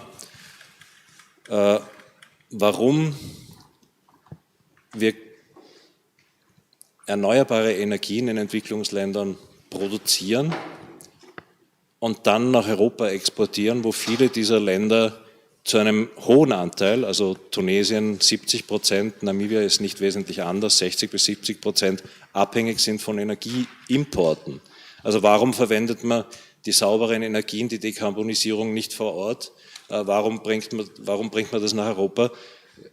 Ich habe die Zahlen gehört, also wenn das stimmt, für Namibia absolut sinnvoll und ich zweifle nicht, dass sie stimmen. Ich glaube, in Namibia ist es aber auch sehr, sehr leicht, das ganze Land zu versorgen, weil das Land hat 2 Millionen Einwohner. Also das ist im Wesentlichen eine Großstadt. Wenn wir über größere Länder, über größere Strukturen reden, wird das möglicherweise komplizierter und die Mengen sind enorm. Also soweit ich weiß, aber ich bin jetzt nicht der Energieexperte, die Zahlen, die ich gesehen habe, ist der saubere Wasserstoff, der derzeit produziert wird. Das ist gerade mal 0,1% der globalen Produktion. Der Rest kommt aus Verfahren, die CO2 ausstoßen. Also wir haben da einen weiten Weg noch vor uns. Wir glauben, Wasserstoff ist natürlich Teil dieses Weges, auf den wir gehen müssen. Da sind wir im BMF überzeugt. Was wir noch nicht ganz einschätzen können, ist, wie wichtig dieses ganze Element im Gesamtspektrum ist, der Dekarbonisierungsstrategien, wie die Kosten-Nutzen-Rechnung da ist und ob wir da auch ein Modell auf den Weg bringen, das auch den wirklichen entwicklungspolitischen Impact hat und eben nicht dazu führt, dass wir ja, eigentlich Afrika nicht dekarbonisieren, sondern die Erneuerbaren nach Europa importieren und dort alles beim Alten bleibt. Um jetzt nur ein paar Dinge zu nehmen, wo wir da aktiv sind. Im Rahmen der Weltbank gibt es das sogenannte ESMAP-Programm, das wir mit unterstützen und das hat eigentlich die Potenzialanalyse für Wasserstoff in Namibia gemacht. Die Afrikanische Entwicklungsbank ist da sehr aktiv, führt auch Potenzialanalysen durch. EBRD, OeEB in Ägypten unterstützen die Projekte, aber das ist alles noch sehr am Anfang. Also wir reden da über einen Bereich, wo auch beim Tunesien-Projekt, soweit ich weiß, bei dem Status, wo man jetzt ist, wenn man sich anschaut, welchen konkreten Nutzen könnte es für österreichische Unternehmen geben, ist man eigentlich vor allem im Konsulentenbereich. Ja? Know-how-Lieferung für dort, wie macht man es, aber noch nicht in einem Bereich, der wesentlich weitergeht als das. Was aber nicht heißt, dass diese Arbeit nicht absolut notwendig ist. Der Weg wird, glaube ich, ein sehr langer sein und die Aufbauarbeit beginnt jetzt und da müssen wir schauen, dass wir richtig aufgestellt sind. Danke für diese Sicht der Dinge. Ich glaube, das ist sehr bereichernd, die konkreten Erlebnisse oder Beziehungen zu Namibien hier einzubringen. Also ich glaube, bezüglich Wasserstoff bin ich überzeugt, dass es ist zwar, wie du sagst, ein extrem weiter Weg, aber wir müssen ihn irgendwann beginnen und in einer Fossilroute zu bleiben, also jetzt zu investieren in die LNG-Infrastruktur auf Basis fossiler Weiterversorgung, ja, das wäre für die Wettbewerbsfähigkeit wohl auch ein Problem. Das ist für mich, und da sehe ich das jetzt wieder eher aus einer Risikoanalyse als aus der Perspektive eines Umweltpolitikers, es ist eine Frage des Timings. Ja. Wenn wir sagen, wir investieren jetzt überhaupt nichts mehr in die traditionellen Energieformen, dann müssen wir aber absolut sicher sein, dass in der Sekunde, wo dann die Systeme nicht mehr funktionieren, das gesamte Potenzial, die gesamte Kapazität an Erneuerbaren auch da ist und übernehmen kann. Sonst steuern wir in einen Engpass rein, den wir vor der Ukraine auch schon gesehen haben, den auch die EZB bemerkt hat. Das war dieses Schlagwort von Greenflation, das eine Situation beschreibt, wo wir zwar wo wir nur mehr wenig bis gar nichts mehr in die herkömmlichen Energieformen investieren, aber gleichzeitig der Zeitpunkt, wenn die neuen dann online gehen, hinter dem Zeitpunkt ist, wo wir die anderen noch bräuchten. Und dann haben wir Probleme, dann wird es sehr teuer und auch mit Wohlstandsverlusten verbunden. Klar, und wir brauchen eine andere Diversifizierung auch und uns nicht mehr, das ist auch sehr gut gefallen von Herrn Baake, 1+1 Sicherheit gegenüber einem einzigen Partner, der darf uns nicht sozusagen vor existenzielle Probleme stellen können. Ja, damit komme ich zu Elfriede Moore seitens des Klimaschutzministeriums. Wir haben eine Wasserstoffstrategie. Wir fangen jetzt internationale Partnerschaftsentwicklungen an. Ja, bitte von deiner Seite auch deine Gedanken dazu. Ja. Ich habe nur kurz das Mikro getestet. Danke vielmals, danke auch für die Einladung zu der heutigen Konferenz. Sehr spannende Vorträge heute am Vormittag. Wir haben, glaube ich, Folien gemacht. Genau, die habe ich mitgebracht. Es ist schon angesprochen worden, Österreich hat eine Wasserstoffstrategie. Wir haben sie voriges Jahr im Juni, also Juni 22, beschlossen. Keine Sorge, ich werde nicht auf jedes einzelne Element dieser Strategie, die Sie hier auf der Folie sehen, eingehen. Deswegen auch sozusagen hier visualisiert mitbekommen. Das sind die wichtigsten Elemente, die in der Strategie auch abgebildet und dargestellt sind. Ganz klar ist heute auch, war ja auch schon Thema, Wasserstoffimporte werden in Zukunft eine Rolle spielen, werden eine wichtige Rolle spielen. Uns ist wichtig, der Fokus liegt auf erneuerbaren Wasserstoff, also Wasserstoff produziert aus erneuerbaren Energien, um in Österreich auch die Dekarbonisierungslücken zu schließen. Und wir haben es von Rainer Baake auch gehört, da sprechen wir wirklich von der Industrie, von Hard-to-Abate-Sectors. Wir werden sicher nicht jeden Sektor jetzt mit Wasserstoff versorgen in Zukunft. Verkehr ist auch angesprochen worden. Auch hier sehen wir nicht Wasserstoff in einer Rolle für Individualverkehr. Aber wenn wir über Schiffsverkehr reden, dann hat es hier natürlich Potenzial.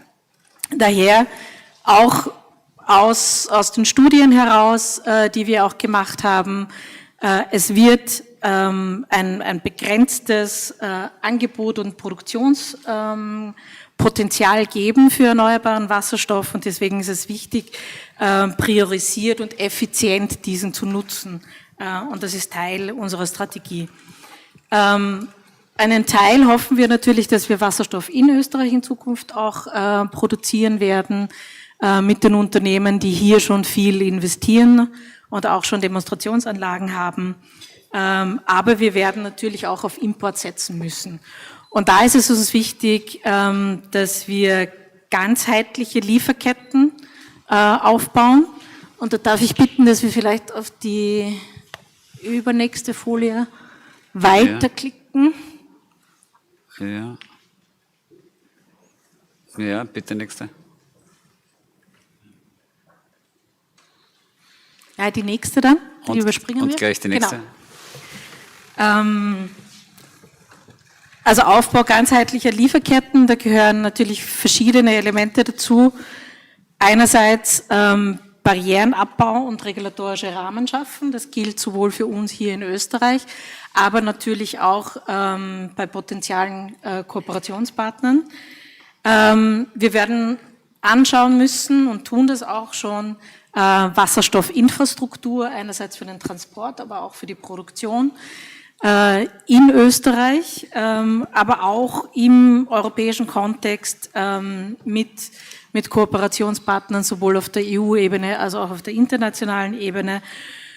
Und wir werden Wasserstoffallianzen brauchen. Und hier komme ich eben zu den Partnerschaften und den Kooperationen, die ja heute auch schon angesprochen worden sind. Tunesien, eines der potenziellen Länder. Aber auch hier gilt es, wir haben natürlich aus der Vergangenheit gelernt und wir werden auch in dem Bereich grünem Wasserstoff aufpassen müssen, dass wir nicht uns zu sehr eingrenzen auf ein Kooperationsland, sondern hier uns auch so weit wie möglich breit aufstellen. Wir haben gerade vorige Woche eine Studie präsentiert über potenzielle Länder auch für Import von grünem Wasserstoff nach Österreich. Und hier kommt auch klar heraus, es gibt 2, 3, 4 Länder, die wirklich das Potenzial haben, hier mit Österreich gut zusammenzuarbeiten. Wir brauchen die internationalen Partner und ich glaube, einen Punkt möchte ich ganz stark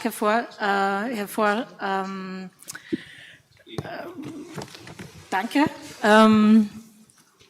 Ist heute zigmal schon gefallen, auf Augenhöhe. Es geht nicht um neuen Kolonialismus. Also diesen Fehler dürfen wir auf gar keinen Fall machen. Wir müssen einerseits aus der österreichischen Perspektive her gesprochen uns darauf fokussieren, wie können wir Österreich bestmöglich in einen neuen, international sich derzeit aufbauenden Wasserstoffmarkt einbinden.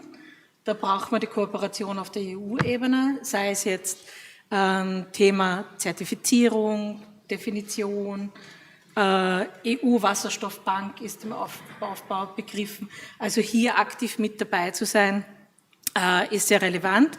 Wir sind deswegen unter anderem auch Co-Vorsitz von der Wasserstoffarbeitsgruppe im Pentalateralen Forum.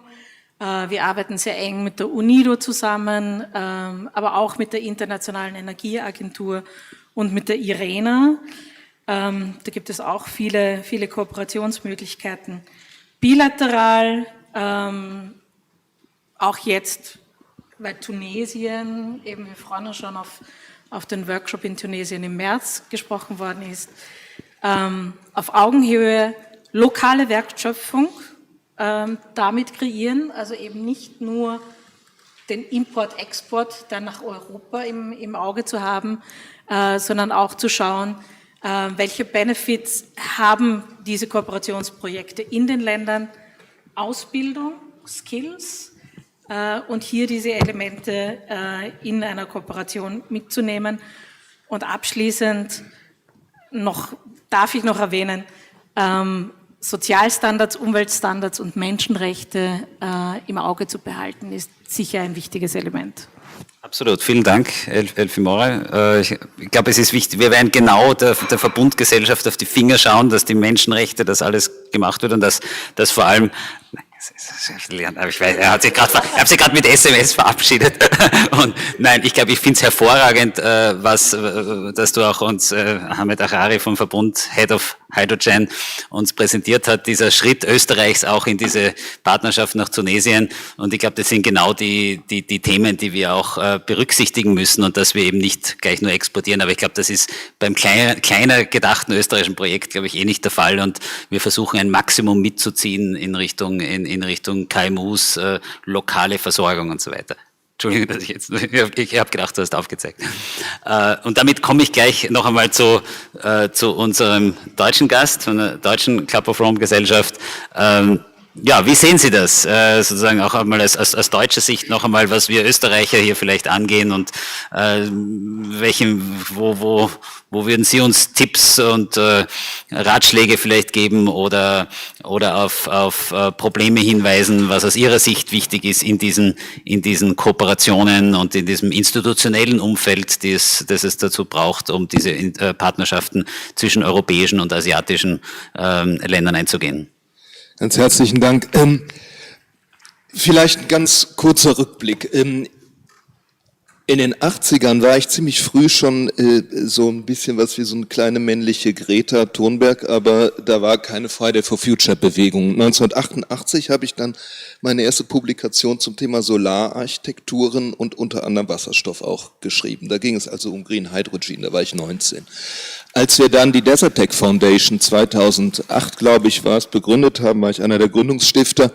Und dann ist das, wie Hannes Swoboda vorhin auch schon anmerkte, in einen ziemlich desaströsen Prozess der Desertec Industrial Initiative GmbH gefallen, was sehr typisch übrigens auch für die deutsche institutionelle Landschaft ist, wo eine Dominanz eigentlich alter fossiler Unternehmen dazu geführt hat, dass alles, was mit Anschluss an die lokalen Bevölkerungen, wo transsektoral gedacht werden muss, wo wir die Schnittstellen zu den öffentlichen Infrastrukturen verstehen müssen, wo wir die Stärkung der Gemeingüter im Bereich der natürlichen Lebensgrundlagen, aber auch der infrastrukturellen Lebensgrundlagen an den Standorten der Energieproduktion eigentlich benötigt hätten, außen vor gelassen wurde. NGOs wurden nicht eingebunden, die organisierte Zivilgesellschaft wurde nicht eingebunden und wenn man dann über Sozioökonomie sprach, dann meinte man damit eigentlich nichts anderes als die Optimierung einer Rahmensetzung für Player im alten Gewande. Das heißt also, wir müssen unwahrscheinlich aufpassen und in diesem Sinne finde ich Österreich, ich bin dauernd in Österreich interessanterweise, wirklich macht mir Hoffnung und ich bin hier auch aus praktisch konkreten Gründen auf der Bühne, also nicht nur, weil ich hier mitrede und 25 Jahre in der Wissenschaft war, sondern vor allem, weil ich vor 8 Jahren komplett ins Unternehmerische gewechselt bin, mit einer kleinen Zwischenstation noch an der Zeppelin-Uni. Und lange auch am Wuppertal-Institut für Klima, Umwelt, Energie gewesen bis 2005, 8 Jahre. Und ich will also damit sagen, ganz wichtig ist natürlich der Anschluss an die Zivilgesellschaft, vor allen Dingen auch vor Ort, also an den Orten der Produktion. Es geht darum, einen Multi-Stakeholder-Ansatz zu realisieren, der ermöglicht, dass die Kommunen, die Dörfer, die kleinbäuerlichen Communities auch davon profitieren, die Bildungsinstitutionen und der gesamte Gesundheitssektor an den Standorten, ob wir jetzt über Tunesien reden oder Namibia reden oder letztlich auch Saudi-Arabien, da wird es ganz wesentlich darum gehen, dass wir eine Stärkung der lokalen und regionalen Autonomien, der Selbstversorgung mit Energie ermöglichen und auf diese Weise auch die große Chance haben, von dem Potenzial dieser Staaten zu profitieren, denn an ganz vielen Stellen geht es da banal um Dieselgeneratoren-Substitution und wenn man dann schaut, wie hoch der nationale Energiepreis ist, dann können wir das ganz schnell mit erneuerbaren Energien unterbieten. Und dazu gehört natürlich auch in eine polyzentrische Governance der ökonomischen Eigentumsverhältnisse zu kommen. Das heißt also, Investitionspotenziale zu ermöglichen, die es möglich machen, dass an den Standorten die Kommunen, kleine Unternehmen, Dörfer, Kooperativen, also Genossenschaften oder Beteiligungsgesellschaften, sei es in welchem gesellschaftlichen Rahmen auch immer, also gesellschaftsrechtlichen Rahmen meine ich jetzt auch immer, die Möglichkeit haben, eine Miteigentümerschaft an diesen Energieproduktionseinrichtungen zu bekommen. Die Zentralisierung, wir haben jetzt die ganze Zeit vorhin über große Anlagen gesprochen, ist auf jeden Fall eines, was wir in der Natur immer wieder finden. Aber ich bin ja ursprünglich Geoökologe und insofern kann ich sagen, also es gibt, und das war eine große Diskussion in der Frühphase von Desertec, das Projekt hieß früher mal TREC, da war auf der einen Seite der Gerhard Knies, der einer der treibenden Kräfte damals für diesen Ansatz war, der sagte immer letztlich zentrale Produktion. Und auf der anderen Seite hatten wir einen Hermann Scheer, der stand für Eurosolar und war ein alternativer Nobelpreisträger, wir waren auch befreundet und der sagte, wir brauchen dezentral. Und ich habe immer gesagt, ihr liegt beide völlig falsch, waren natürlich keine echten Naturwissenschaftler, ja, also jetzt nicht im Sinne dessen, was ein Geograf macht, die stehen ja alle auf unseren Schultern, außer die Physik. Insofern muss man sagen, in der Natur ist es natürlich anders, es ist polyzentrisch. Ja, es gibt immer eine Mischung von Zentralität und Dezentralität und genau hier wirkt es ineinander. Mich würde insofern jetzt ganz konkret, und dazu würde ich auch die Chance Österreich in der Kleinheit, sich spitz aufzustellen und auch wirklich zu sagen, okay, wir bringen das jetzt in die Konkretisierung, anstatt uns wieder in Narrativen und Storytelling zu verlieren. Ja, ich bin ja deswegen aus der Wissenschaft raus, weil ein Leben in diesem Nachhaltigkeitsbereich man dann irgendwann nach 40 Jahren da drin sich sagt, mein Gott, ey, soll ich jetzt die nächsten 20 Jahre da auch noch drüber reden, anstatt dass wir es tun. Und Herr Baake, Sie sind natürlich auch ganz lange in der Thematik und wenn wir feststellen, dass wir auch so Rückwärtsrollen machen, wo man dann auf einmal dann wieder anfängt, also in Deutschland sprechen Sie gerade wieder über Gastarbeiter. Da dachte ich als Kind in den 70ern, das Thema wäre durch, der Begriff wäre nicht mehr benutzbar. Ja, wir sprechen wieder vom Drei-Säulen-Modell der Nachhaltigkeit und nachhaltig ist die andauernde Produktion von Profiten. Und hier komme ich jetzt zu dem Kernschluss, der mich hier praktisch auch beschäftigt. Ich habe also eine Unternehmensgruppe gegründet und zwar deshalb, weil die GIZ und die Weltbank und die ganzen multilateralen Finanzierungsinstrumente, die wir bisher hatten, ja grandios versagt haben. Die GIZ hat die grüne Revolution in Afrika vorangetrieben. Das war die größte ökologische Katastrophe, die wir uns angucken konnten. Ja, also sozusagen 40 Jahre Scheitern. Und wir sind ja alle schon mit den Kindern mit Wasserbauch groß geworden. Und die Armut und der Hunger weltweit steigt natürlich massiv. Und nicht umsonst haben wir in Subsahara-Afrika so eine starke Resonanz auf die chinesischen Investoren. Ich bin Counselor im World Future Council und meine wunderbare Kollegin Dr. Hafsat Abiola, die in Nigeria tätig ist und dort insbesondere auch die afrikanischen Interessen gegenüber chinesischen Investitionsinteressen vertritt, sagt, die Chinesen, das ist natürlich europäisches und westlich postkoloniales Lobbying gegen die China-Afrika-Partnerschaft. Die kommen nämlich nicht an paternalistisch, wie wir das schon seit Jahrhunderten tun und sagen, auf diese oder jene Weise sollt ihr das machen, sondern die investieren und die setzen um und es geschieht schnell in der rechten Zeit. Und wir haben halt nicht mehr viel Zeit. Und insofern würde ich daran appellieren wollen, Projektpipelines so schnell wie möglich aufzustellen. Christian Buder hat vorhin gesprochen, er steht auch genau für diese Projektmatches und wahrscheinlich sind hier diverse auch noch im Raum. Und dann muss ich nur sagen, die Firmen brauchen Entwicklungskapital, um die Projekte, um die Assets verfügbar zu machen. Und wenn diese Zwischenfinanzierung am Anfang nicht unkompliziert und niedrigschwellig verfügbar ist, dann habe ich mit United Sustainability, wir haben gerade einen Startbelauf unserer Fonds und wir legen Fonds über 40, 50 Jahre auf mit Renditekorridoren von 3-4%, keine Möglichkeit, Assets zu finden. Und das ist eigentlich die große Schwierigkeit. Wir wollen die Projekte realisieren und zwar schnell, die sollen jetzt in den Bau gehen und wir wollen nicht, lassen Sie mich den Bogen noch machen, auch gerade Personen und Institutionen, die wir hier vertreten und ich selber war auch ganz lange Teil dieses öffentlichen Sektors, unsere eigene Arbeit legitimieren dadurch, dass wir noch 10, 15 Jahre weiterreden und nichts passiert. Genau, vielen Dank für dieses Stichwort. Das ist ja jetzt auch genau das Motto dieser Konferenz hier, das ist die dritte Konferenz Club of Rome World Energy Council zu diesem Thema Partnerschaften und dieses dritte haben wir jetzt eben ganz spezifisch in das Motto sozusagen das Tun, konkrete Projekte, dass wir uns Namibia anschauen und dass wir jetzt über Tunesien auch sehr, sehr genau gesprochen haben, detailliert und auch tunesische Partner schon eingeladen haben, um in dieses Tun zu kommen. Aber danke, ich glaube, das war sehr, sehr hilfreich und damit haben Sie jetzt auch die Brücke gelegt zu Frau Gaber, Sabine Gaber, hier von die Hausherrin Entwicklungsbank, Kontrollbank. Das Thema Finanzierung wurde auch immer wieder als Challenge schon im Namibien-Projekt angesprochen. Es ist auch in unserem Lab of Tomorrow-Prozess, als Georg Wagner hat es angesprochen, als ein kritischer Faktor angesprochen worden, vielleicht im Gegensatz auch zu China, im Gegensatz zu den arabischen Ländern, die aufgrund ihrer Öleinnahmen unglaublich viel Geld und Eigenkapitalfonds sozusagen haben und wo die Prinzen sozusagen mit ihren Projekten um sich schleudern.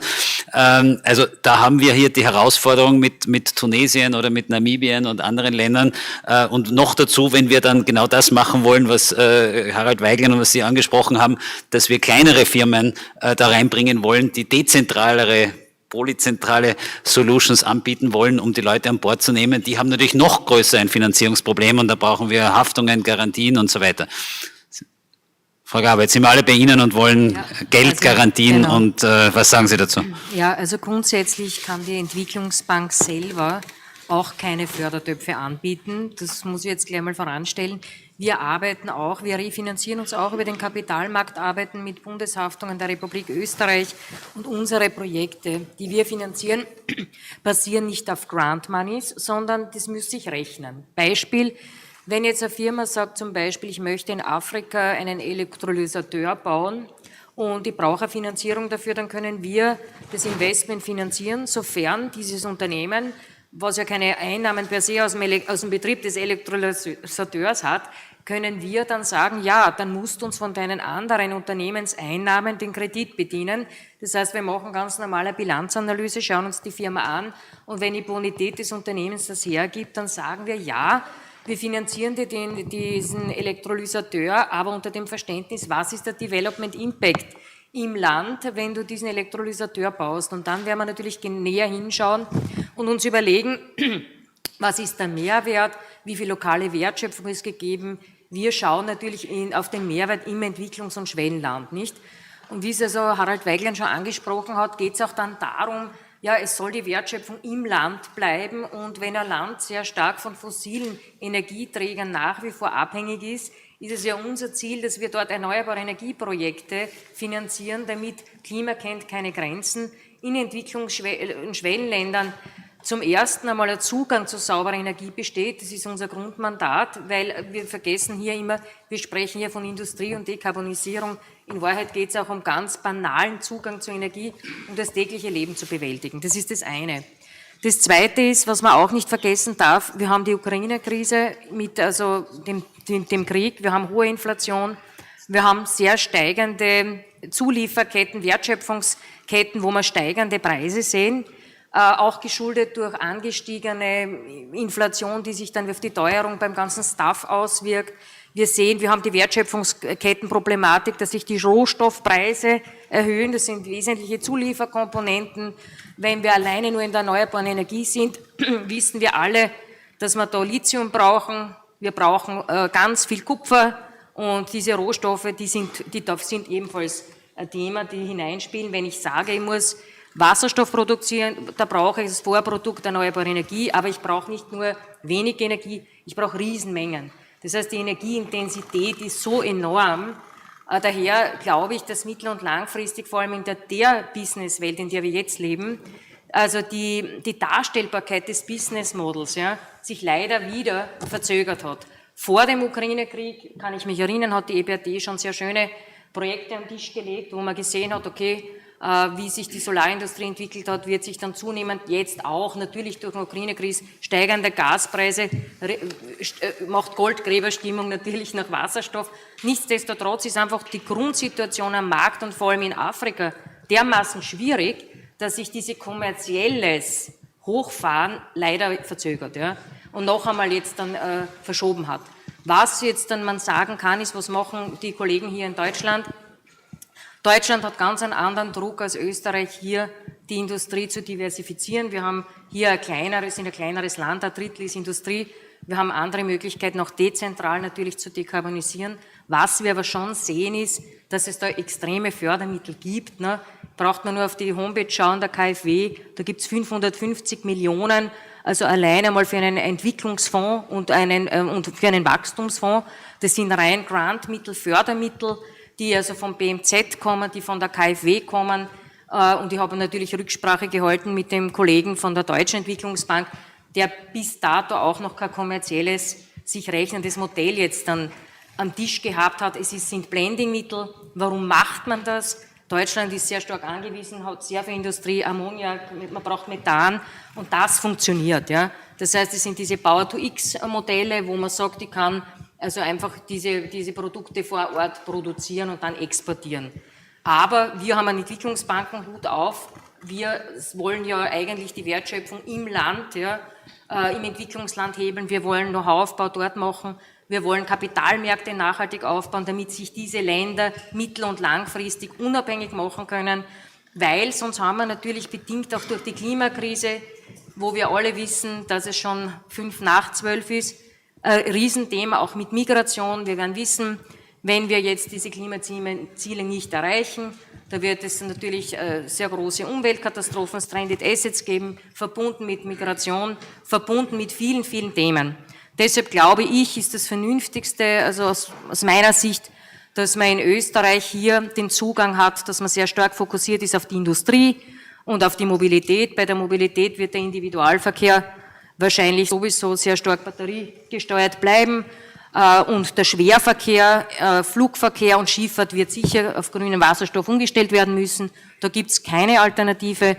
Und im Bereich natürlicherweise der Industrie, da bin ich zuversichtlich, wie Herr Dr. Lang ausgeführt hat, dass man in Österreich da schon eine sehr hohe Expertise hat und vor allem auch mit Industrieclustern oder auch in Europa mit der Kooperation mit Universitäten und so weiter, dass wir da auch die Dekarbonisierung sehr gut schaffen werden. Ja. Entwicklungspolitisch, muss ich sagen, ist mein Herz natürlicherweise in unseren Partnerländern und da setzen wir uns auch EU-technisch sehr gut natürlich ein. Unser Mandat ist die Privatsektorentwicklung. Wir sind EU-Biller zertifiziert. Das ermöglicht uns, EU-Garantien von der EU-Kommission abzuholen. Herr Dr. Losch war enttäuscht, dass wir nicht bilateral schon hunderte Millionen für Österreich mobilisiert haben, aber im ersten Schritt ist es, sagen wir, letzte Woche die Zertifizierung. Ich bin wieder, Herr Damm, mir geht das alles viel zu langsam. Wir müssen jetzt schneller, aber was der Vorteil ist, positiv. Es gibt von der EU, also eben im Rahmen des EU-Gateway-Projektes schon, also haben wir jetzt 1,2 Milliarden als europäische Entwicklungsbanken, die den EDFI Management Company angehören, zugewiesen bekommen. Und sollte es da mal ein Hydrogen-Fenster geben oder Garantie und die Kollegen sitzen hier im Publikum und die Strukturierung ist marktfähig möglich, dann werden wir natürlich uns bemühen und diese Garantien holen und es umsetzen. Und mein Statement ist, wir machen alles, was machbar ist. Wir haben schwimmende Solarpaneele umgesetzt, wo uns auch jeder gesagt hat, es funktioniert nicht. Aber es ist im Tun, es ist ein Pilot und daraus lernt man. Aber natürlicherweise muss es für uns marktfähig sein und bankable. Vielen Dank, Sabine Gaber. Ich glaube, das ist wirklich eine... Man muss mal zwei kurze Sätze sagen, ganz kurz. Wir machen jetzt eher eine Schlussrunde gleich, wir sind schon sehr am Ende, aber ich finde es sehr positiv und ich glaube auch, deswegen sitzen wir auch hier in der Entwicklungsbank, weil die Entwicklungsbank sich auch hier sehr engagiert. Vielen Dank noch einmal überhaupt, dass wir in diesem Diskurs sind und dass das auch mit konkreten Daten, ich bin sicher auch jetzt unser Tunesien-Projekt, wo wir ganz konkret mit Firmen, und deswegen sage ich es ja auch, weil wir das eben identifiziert haben, weil viele kleinere Firmen, die genau eben diesen Mehrwert bringen wollen, halt wirklich ein Vorfinanzierungs- oder ein Risikoabsicherungsproblem haben. Und man redet immer von den großen Mitteln, EU, Global Gateway, 300 Milliarden und so weiter, oder für die Ukraine 18 Milliarden und dann kommen die Milliardenbeträge und der kleine KMUler, der vielleicht etwas machen will und da kurzfristige oder eine mittelfristige Absicherung braucht, der sieht das noch nicht, wo er das beantragen kann oft. Ja. Also ich glaube, das ist eine wichtige Message. Wir sind ein bisschen wieder unter Zeitdruck. Sie haben auch alle in die Pause überstrapaziert. Gibt es jetzt noch ganz kurze Fragen? Sonst mache ich eine schnelle Schlussrunde. Wir nehmen 3 Fragen auf einmal. Ja, bitte, Herr Kollege aus der zweiten Reihe. Ja, Sie bekommen gleich ein Mikrofon, bitte. Wir sammeln. Ich würde gern wissen zu den schwimmenden Solarmodulen bitte, wo schwimmen die und wie wird der Strom, der aus denen produziert wird, dann verwendet? Wird es auf einem schwimmenden... Okay, spannend. Auf einer schwimmenden das ist aber eher eine technische Frage, aber wir werden es kurz... verwandelt? Ja. Okay. Und das wird im Wasser dann auch schon der Wasserstoff produziert? Ja, bitte jetzt, aber wir haben jetzt nicht, sammeln wir bitte 3, 4 Fragen und die technischen Fragen können wir dann in der Pause beantworten. Bitte, Herr Kollege. Danke schon, eine kurze Frage an Frau Gaber. Sie haben gesagt, also Ziel von der österreichischen Entwicklungsbank ist Zugang zu nachhaltiger Energie in den wäre ein Sportprojekt, ein reines Wasserstoffsportprojekt würde dann nicht in Frage kommen oder muss das Projekt einen gewissen Grad an lokalen Beschaffung nachweisen können und in Frage zu kommen? Dankeschön. Okay, also ich frage, ja, sammeln wir noch ein, zwei? Okay, letzte Frage. Ja, schönen guten Tag, mein Name ist Björn Noack von Bosch. Ich habe eine Frage. Wir reden ja sehr viel über Standards, humanitäre Standards, über Arbeitsplätze vor Ort. Mit dem Gedanken tragen wir uns natürlich auch, wo bauen wir die Technologien auf? Also aus Deutschland rausschippern, so schwere Power-to-X-Technologien ist natürlich langfristig wahrscheinlich eher töricht. Aber ich habe noch nichts über technische Standards gehört. Also wie stellen wir denn Arbeitssicherheit vor Ort im Umgang mit Wasserstoff, mit Druckbehältern und sowas sicher? Hier sind viele afrikanische Märkte angesprochen worden wie Namibia, Tourismus, Bergbau und ein bisschen Landwirtschaft. Nach meiner Kenntnis gibt es dort noch nicht mal ein Normeninstitut, was arbeitsfähig wäre. Wie wollen wir denn da Geschwindigkeit aufnehmen? Weil das ist was, glaube ich, wo Europa, auch Österreich, was beitragen kann und wo die Chinesen nicht schneller sind durch ihre schnellen Finanzierungen. Vielen Dank. Okay, vielen Dank. Ich glaube, im Sinne der Zeit machen wir jetzt eine Schlussrunde und weil mit Ihnen dann beschließen, Herr Dahm. Quentin, Seite der GZ ist da auch ein bisschen kritisiert worden vorher, die Verteidigungsrede. Aber nicht persönlich. Nein, natürlich okay. nicht. Bitte auch die Fragen mit einzubeziehen, dann für den es passt. Ja? In Bezug auf Standards, also was Saudi-Arabien zum Beispiel betrifft, oder sind die 3 TÜVs vorhanden vor Ort und das alles läuft sozusagen. Also ich kann für mein betreutes Land sprechen und das ist am Laufen. Deswegen haben wir so viele deutsche Firmen vor Ort vertreten und es klappt. In Bezug auf afrikanische Länder habe ich da keinen tatsächlichen Überblick. Ich könnte nachfragen, wie Sie das wollen. Aber in der MENA-Region, also in den Emiraten aus, es läuft sozusagen und es ist gut. Und da werden auch Leute ausgebildet, was für uns auch wichtig ist, was wir heute den ganzen Tag auch gehört haben. Es geht darum, on a P2P-Basis, das ist extrem wichtig, glaube ich, weil die Länder, glaube ich, Afrikas, aber auch im Mittleren Osten haben dann extrem starkes Selbstbewusstsein entwickelt in den letzten Jahren und das müssen wir unbedingt wahrnehmen. Dieses Herablassende, das wurde auch erwähnt, gilt einfach nicht mehr. Und das nehmen wir natürlich wahr, auch einfach in unserer Sprache, die Begrifflichkeit, die wir nutzen. Wir achten drauf in unserem E-Mail-Verkehr, in offiziellen Briefen, die wir verschicken. Wir achten drauf, dass wir einfach eine vernünftigere Sprache einfach nutzen, um niemanden auf die Füße zu treten, um dann nicht die gleichen Fehler zu begehen. Und das gilt einfach auf allen Ebenen der Hierarchien in betreuten Ländern.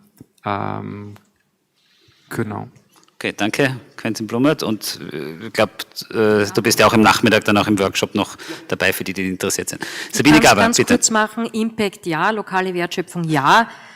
Auf jeden Fall ist unser Fokus Value Added im Partnerland als Entwicklungsbank.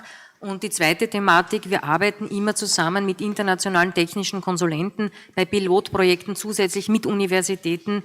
Die Projekte werden Small Scale, wenn gestartet zum Beispiel und dann erst abgescaled, wenn wir die Projekte so befürworten können, dass Mensch und Umwelt nicht zum Schaden kommt. Und gerade dieser Einwurf war sehr, sehr intelligent. Ja, die Druckbehältnisse ist sicher noch kein gelöstes Thema, deshalb wird auch der Export über die Pipelines mittel- und langfristig noch sehr herausfordernd sein. Warum? Sie haben es schon gesagt, Kompression, also die mit minus 200 Grad und so weiter, da sind wir halt noch nicht.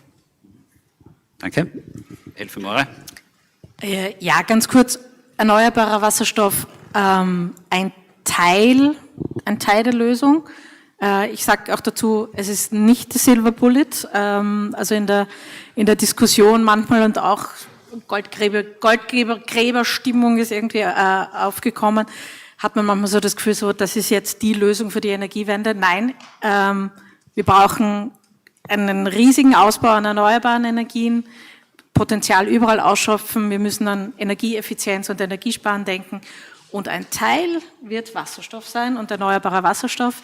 Und wenn wir über Kooperation mit Ländern auch des globalen Südens reden, nicht vergessen, es geht um Zugang zu Energiedienstleistungen, es geht um Aufbau von lokalen Wertschöpfungsketten vor Ort, auch Investitionen in erneuerbare Energie, in Energieeffizienz in den Partnerländern. Und dann können wir auch natürlich über grünen Wasserstoff und Import von grünem Wasserstoff nach Europa diskutieren. Danke vielmals. Aber ich glaube, das Schöne ist, wenn wir vom grünen Wasserstoff reden, reden wir auf Basis unserer Strategie. Und da sind genau diese Dinge drinnen. Dass wir brauchen natürlich die ganzen Stromerzeugungen, wir brauchen die Energieeffizienz. Also ich glaube, wir sind jetzt endlich auch so weit, dass wir eine offizielle Wasserstoffstrategie der Bundesregierung haben. Und das ist ein guter, wichtiger Schritt auch für Österreich. Danke vielmals. Harald. Ja, also das war auch ein ganz wichtiges Stichwort, glaube ich, mit den technischen Spezifikationen. Und da kann ich halt wieder nur zurückkommen zu großen multilateralen Organisationen wie der Weltbank, die das dann vertragsrechtlich sicherstellen, dass das alles passt. Und was uns da auch sehr hilft, ist, dass wenn wir auf IFI-Ebene arbeiten, ist alles results-based. Also wir messen dort alles, wir kennen genau den Impact in einer Art und Weise, wie wir das bilateral überhaupt nicht machen könnten. Also auch da hilft uns das sehr. Und vielleicht auch noch, da hat zwei Worte, ich glaube, wir sind ungefähr gleich alt, also ich habe dieselben Erfahrungen in den 70ern, auch mit dem Begriff Gastarbeiter kann ich mit. Aber wo ich nicht mit kann, ist ehrlich gesagt, mit dem Versagen der Weltbank und der Rolle der Chinesen oder das Versagen der Multilateralen, weil wir haben ja beide in den 70ern die Geschichte von der Bevölkerungsexplosion gehört und dass wir alle verhungern werden. Und die grüne Revolution hat genau das verhindert. Ja. Also da war sicherlich nicht alles gut, aber die Prognose der Bevölkerungsexplosion in den 70ern, die hat so nicht stattgefunden, hauptsächlich wegen der grünen Revolution. Vielleicht können wir uns darauf einigen. Und also die Rolle Chinas in Afrika, da muss ich wirklich auch aus eigener Erfahrung, Namibia, das sehe ich ganz, ganz anders. Also das chinesische Modell in Afrika ist, die Regierung kommt hin, am besten dorthin, wo es einen Diktator gibt, der eine Familie hat, der alles entscheidet, sagt, die Weltbank bietet euch vielleicht das Gleiche, wir geben es euch billiger mit einem Nebenprojekt für den Neffen, wo keiner was davon missen muss, und sie bringen auch alle ihre eigenen Arbeitsplätze. Da wird überhaupt niemand vor Ort eingebunden, überhaupt niemand. Und die Darlehensverträge haben wir uns angeschaut, die China verteilt. Also normalerweise hat man einen Darlehensvertrag, Events of Default drin, wie zum Beispiel Zahlungsverzug, Nichterreichung von wirtschaftlichen. Es ist nur, dass man diese Tangente auch hier noch sagt. Ja. In chinesischen Darlehensverträgen steht drinnen, Event of Default, also sofortige Fälligstellung des Kredits, wenn der Kredit öffentlich gemacht wird gegenüber dem eigenen Wahlvolk, wenn das betreffende Land gegen Chinas Interessen in internationalen Gremien stimmt. Und jetzt muss man mal schauen, welche Länder haben plötzlich im Fall südchinesisches Meer plötzlich für China gestimmt. Anerkennung Taiwans, ähnlicher Fall. Ja. Also das ist Neokolonialismus der schlimmsten Sorte. Und die Afrikaner wissen das, oder auch ging durch die Medien der Fall des Flughafens in Uganda, wo plötzlich dann festgehalten wurde, eigentlich gehört der Flughafen jetzt China, der Präsident musste dann eilig dementieren, das ist alles nicht so, sie dürfen ihn nur nutzen also das ist Neokolonialismus. Nicht das, ich meine, wir haben unsere eigene historische Last, ja, die dürfen wir auch nicht leugnen, und die schafft uns jetzt auch Probleme, ja, vor allem im Süden. Ja. Der Grund, warum dort viele führende Politiker nach wie vor nostalgisch nach Moskau schauen oder nach Peking, hat damit zu tun, dass der Westen bei der Apartheid versagt hat. Ja. Da haben sie die Unterstützung von Moskau bekommen und das haben sie bis heute nicht vergessen. Und das macht uns heute noch Probleme.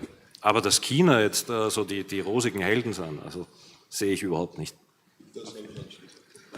Danke. Danke. Bitte. Dann gehen wir noch einmal zur Industrie. Martin, bist du noch aufmerksam? Kannst du meine Folie kurz hoch? Ich werde es nicht lange machen, nein, aber ich sitze hier zwischen zwei Herren und behaupte jetzt mal, ich bin der Älteste. Also ich war schon geboren, als Rachel Carson ihr berühmtes Buch geschrieben hat, Silent Spring. Und da kann man vieles von der grünen Revolution vorab sehen. Also bevor wir aber in diese Diskussion, einsteigen, auch das Thema erneuerbare Energien. Das, was mir ein bisschen abgeht an den Diskussionen, die wir heute führen, und ich fasse es um die Schlagwörter Dekarbonisierung und Wasserstoff. Und dann kam ganz toll Ammoniak dazu. Aber wenn wir uns Ich gehe jetzt wirklich evolutionär zurück und beziehe mich da auf einen Geochemiker namens Michael Russell, der wurde mal gefragt, was wäre der Sinn des Lebens?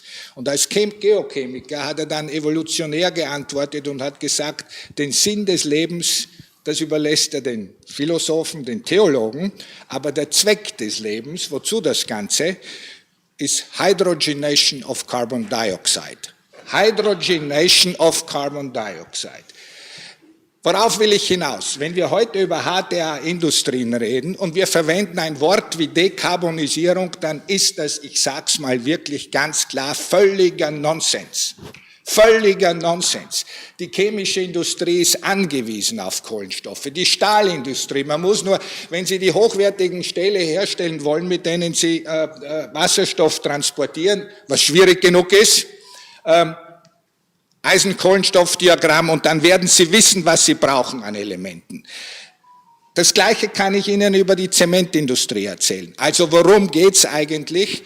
Das, was wir als biosphärischen Kohlenstoffzyklus kennen, den in die Technosphäre zu übertragen. Und deswegen reite ich so auf dem Thema herum, eigentlich sollten wir längst statt Dekarbonisierung Defossilisierung mit zirkulärem Kohlenstoffmanagement sprechen in der Technosphäre.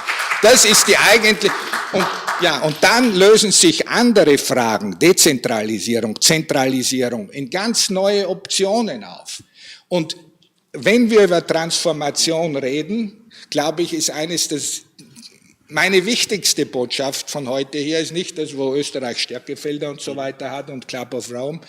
Wir müssen lernen, über zirkuläres Carbon-Management in der Technosphäre und in unseren Lebenssphären umzugehen und das in transdisziplinärer Weise. Also da verbirgt sich dann in dem Schlagwort wissenschaftlich vieles von dem, was wir gesagt haben, Equity, Fairness-Fragen und so weiter.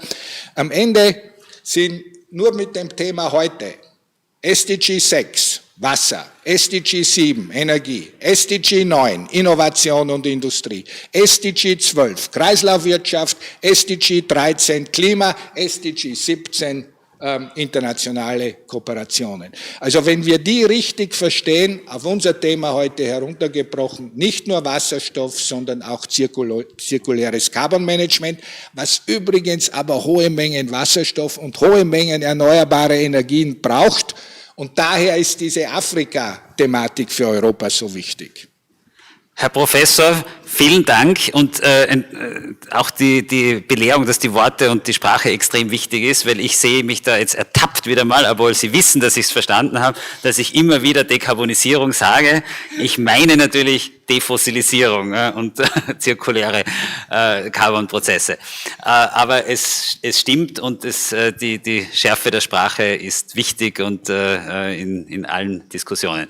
Bitte ein kurzes Schlussstatement von Ihrer Seite. Ganz herzlichen Dank, Herr Professor Lang, weil es natürlich nicht nur die Schärfe der Sprache ist, sondern es ist das Zusammenbringen der verschiedenen Dimensionen und man könnte jetzt nur noch hinzufügen, es sind natürlich die Geoökosysteme, und es geht um die Kohlenstoffspeicher und die Kohlenstoffflüsse auf der Welt und eben genau nicht um Dekarbonisierung. Danke, danke. Und natürlich gibt es überhaupt kein Lob für die Chinesen. Man muss sich nur fragen, warum investieren die Chinesen und alle anderen nicht und warum sind die Verträge der US-Amerikaner mindestens genauso schlimm. Aber das brauchen wir jetzt auch nicht vertiefen, aber nicht hier in die Details gehen, weil das polare Denken, das führt genau dahin, dass man nicht mehr handelt. Und ich muss sagen, eigentlich alles, was ich hier in der Runde gehört habe, ist von der Intention und von der Richtung absolut, glaube ich, stärkend für das, wo wir hinwollen. Wir müssen uns aber klar machen, dass im Rahmen der alten institutionellen Verhakungen wir zum Beispiel Vorstellungen von Bankable haben, die für eine nachhaltige Entwicklung nicht möglich sind. Es geht hier um Langfristigkeit, um Illiquidität, um langfristige, risikoadjustierte Cashflows, die auf ganz niedrigen Renditelevels von 2 bis 3% im Mittel laufen, die nicht über Finanzmärkte gehebelt sind. Und wir sind mit unseren Themen gerade dabei, Milliardenfonds in diesem Themenfeld aufzulegen. Und wir stellen fest, dass die Projekte alle, die Anschub, die Entwicklungsfinanzierung, das ist in einem ganz geringen Teil nicht geleistet bekommen. Und da können die großen Institutionen natürlich den Match machen. Und der Vorteil Österreichs ist natürlich auch als ein kleinerer Akteur hier viel flexibler und dynamischer vorgehen zu können international und nicht in diese großen Prozesse eingebunden zu sein, wie das in Deutschland der Fall ist. Und in diesem Sinne wünsche ich Ihnen allen da viel Erfolg und würde mich freuen, da mit beitragen zu können. Vielen Dank. Ich glaube, das ist jetzt von dieser Runde ein gutes Schlusswort.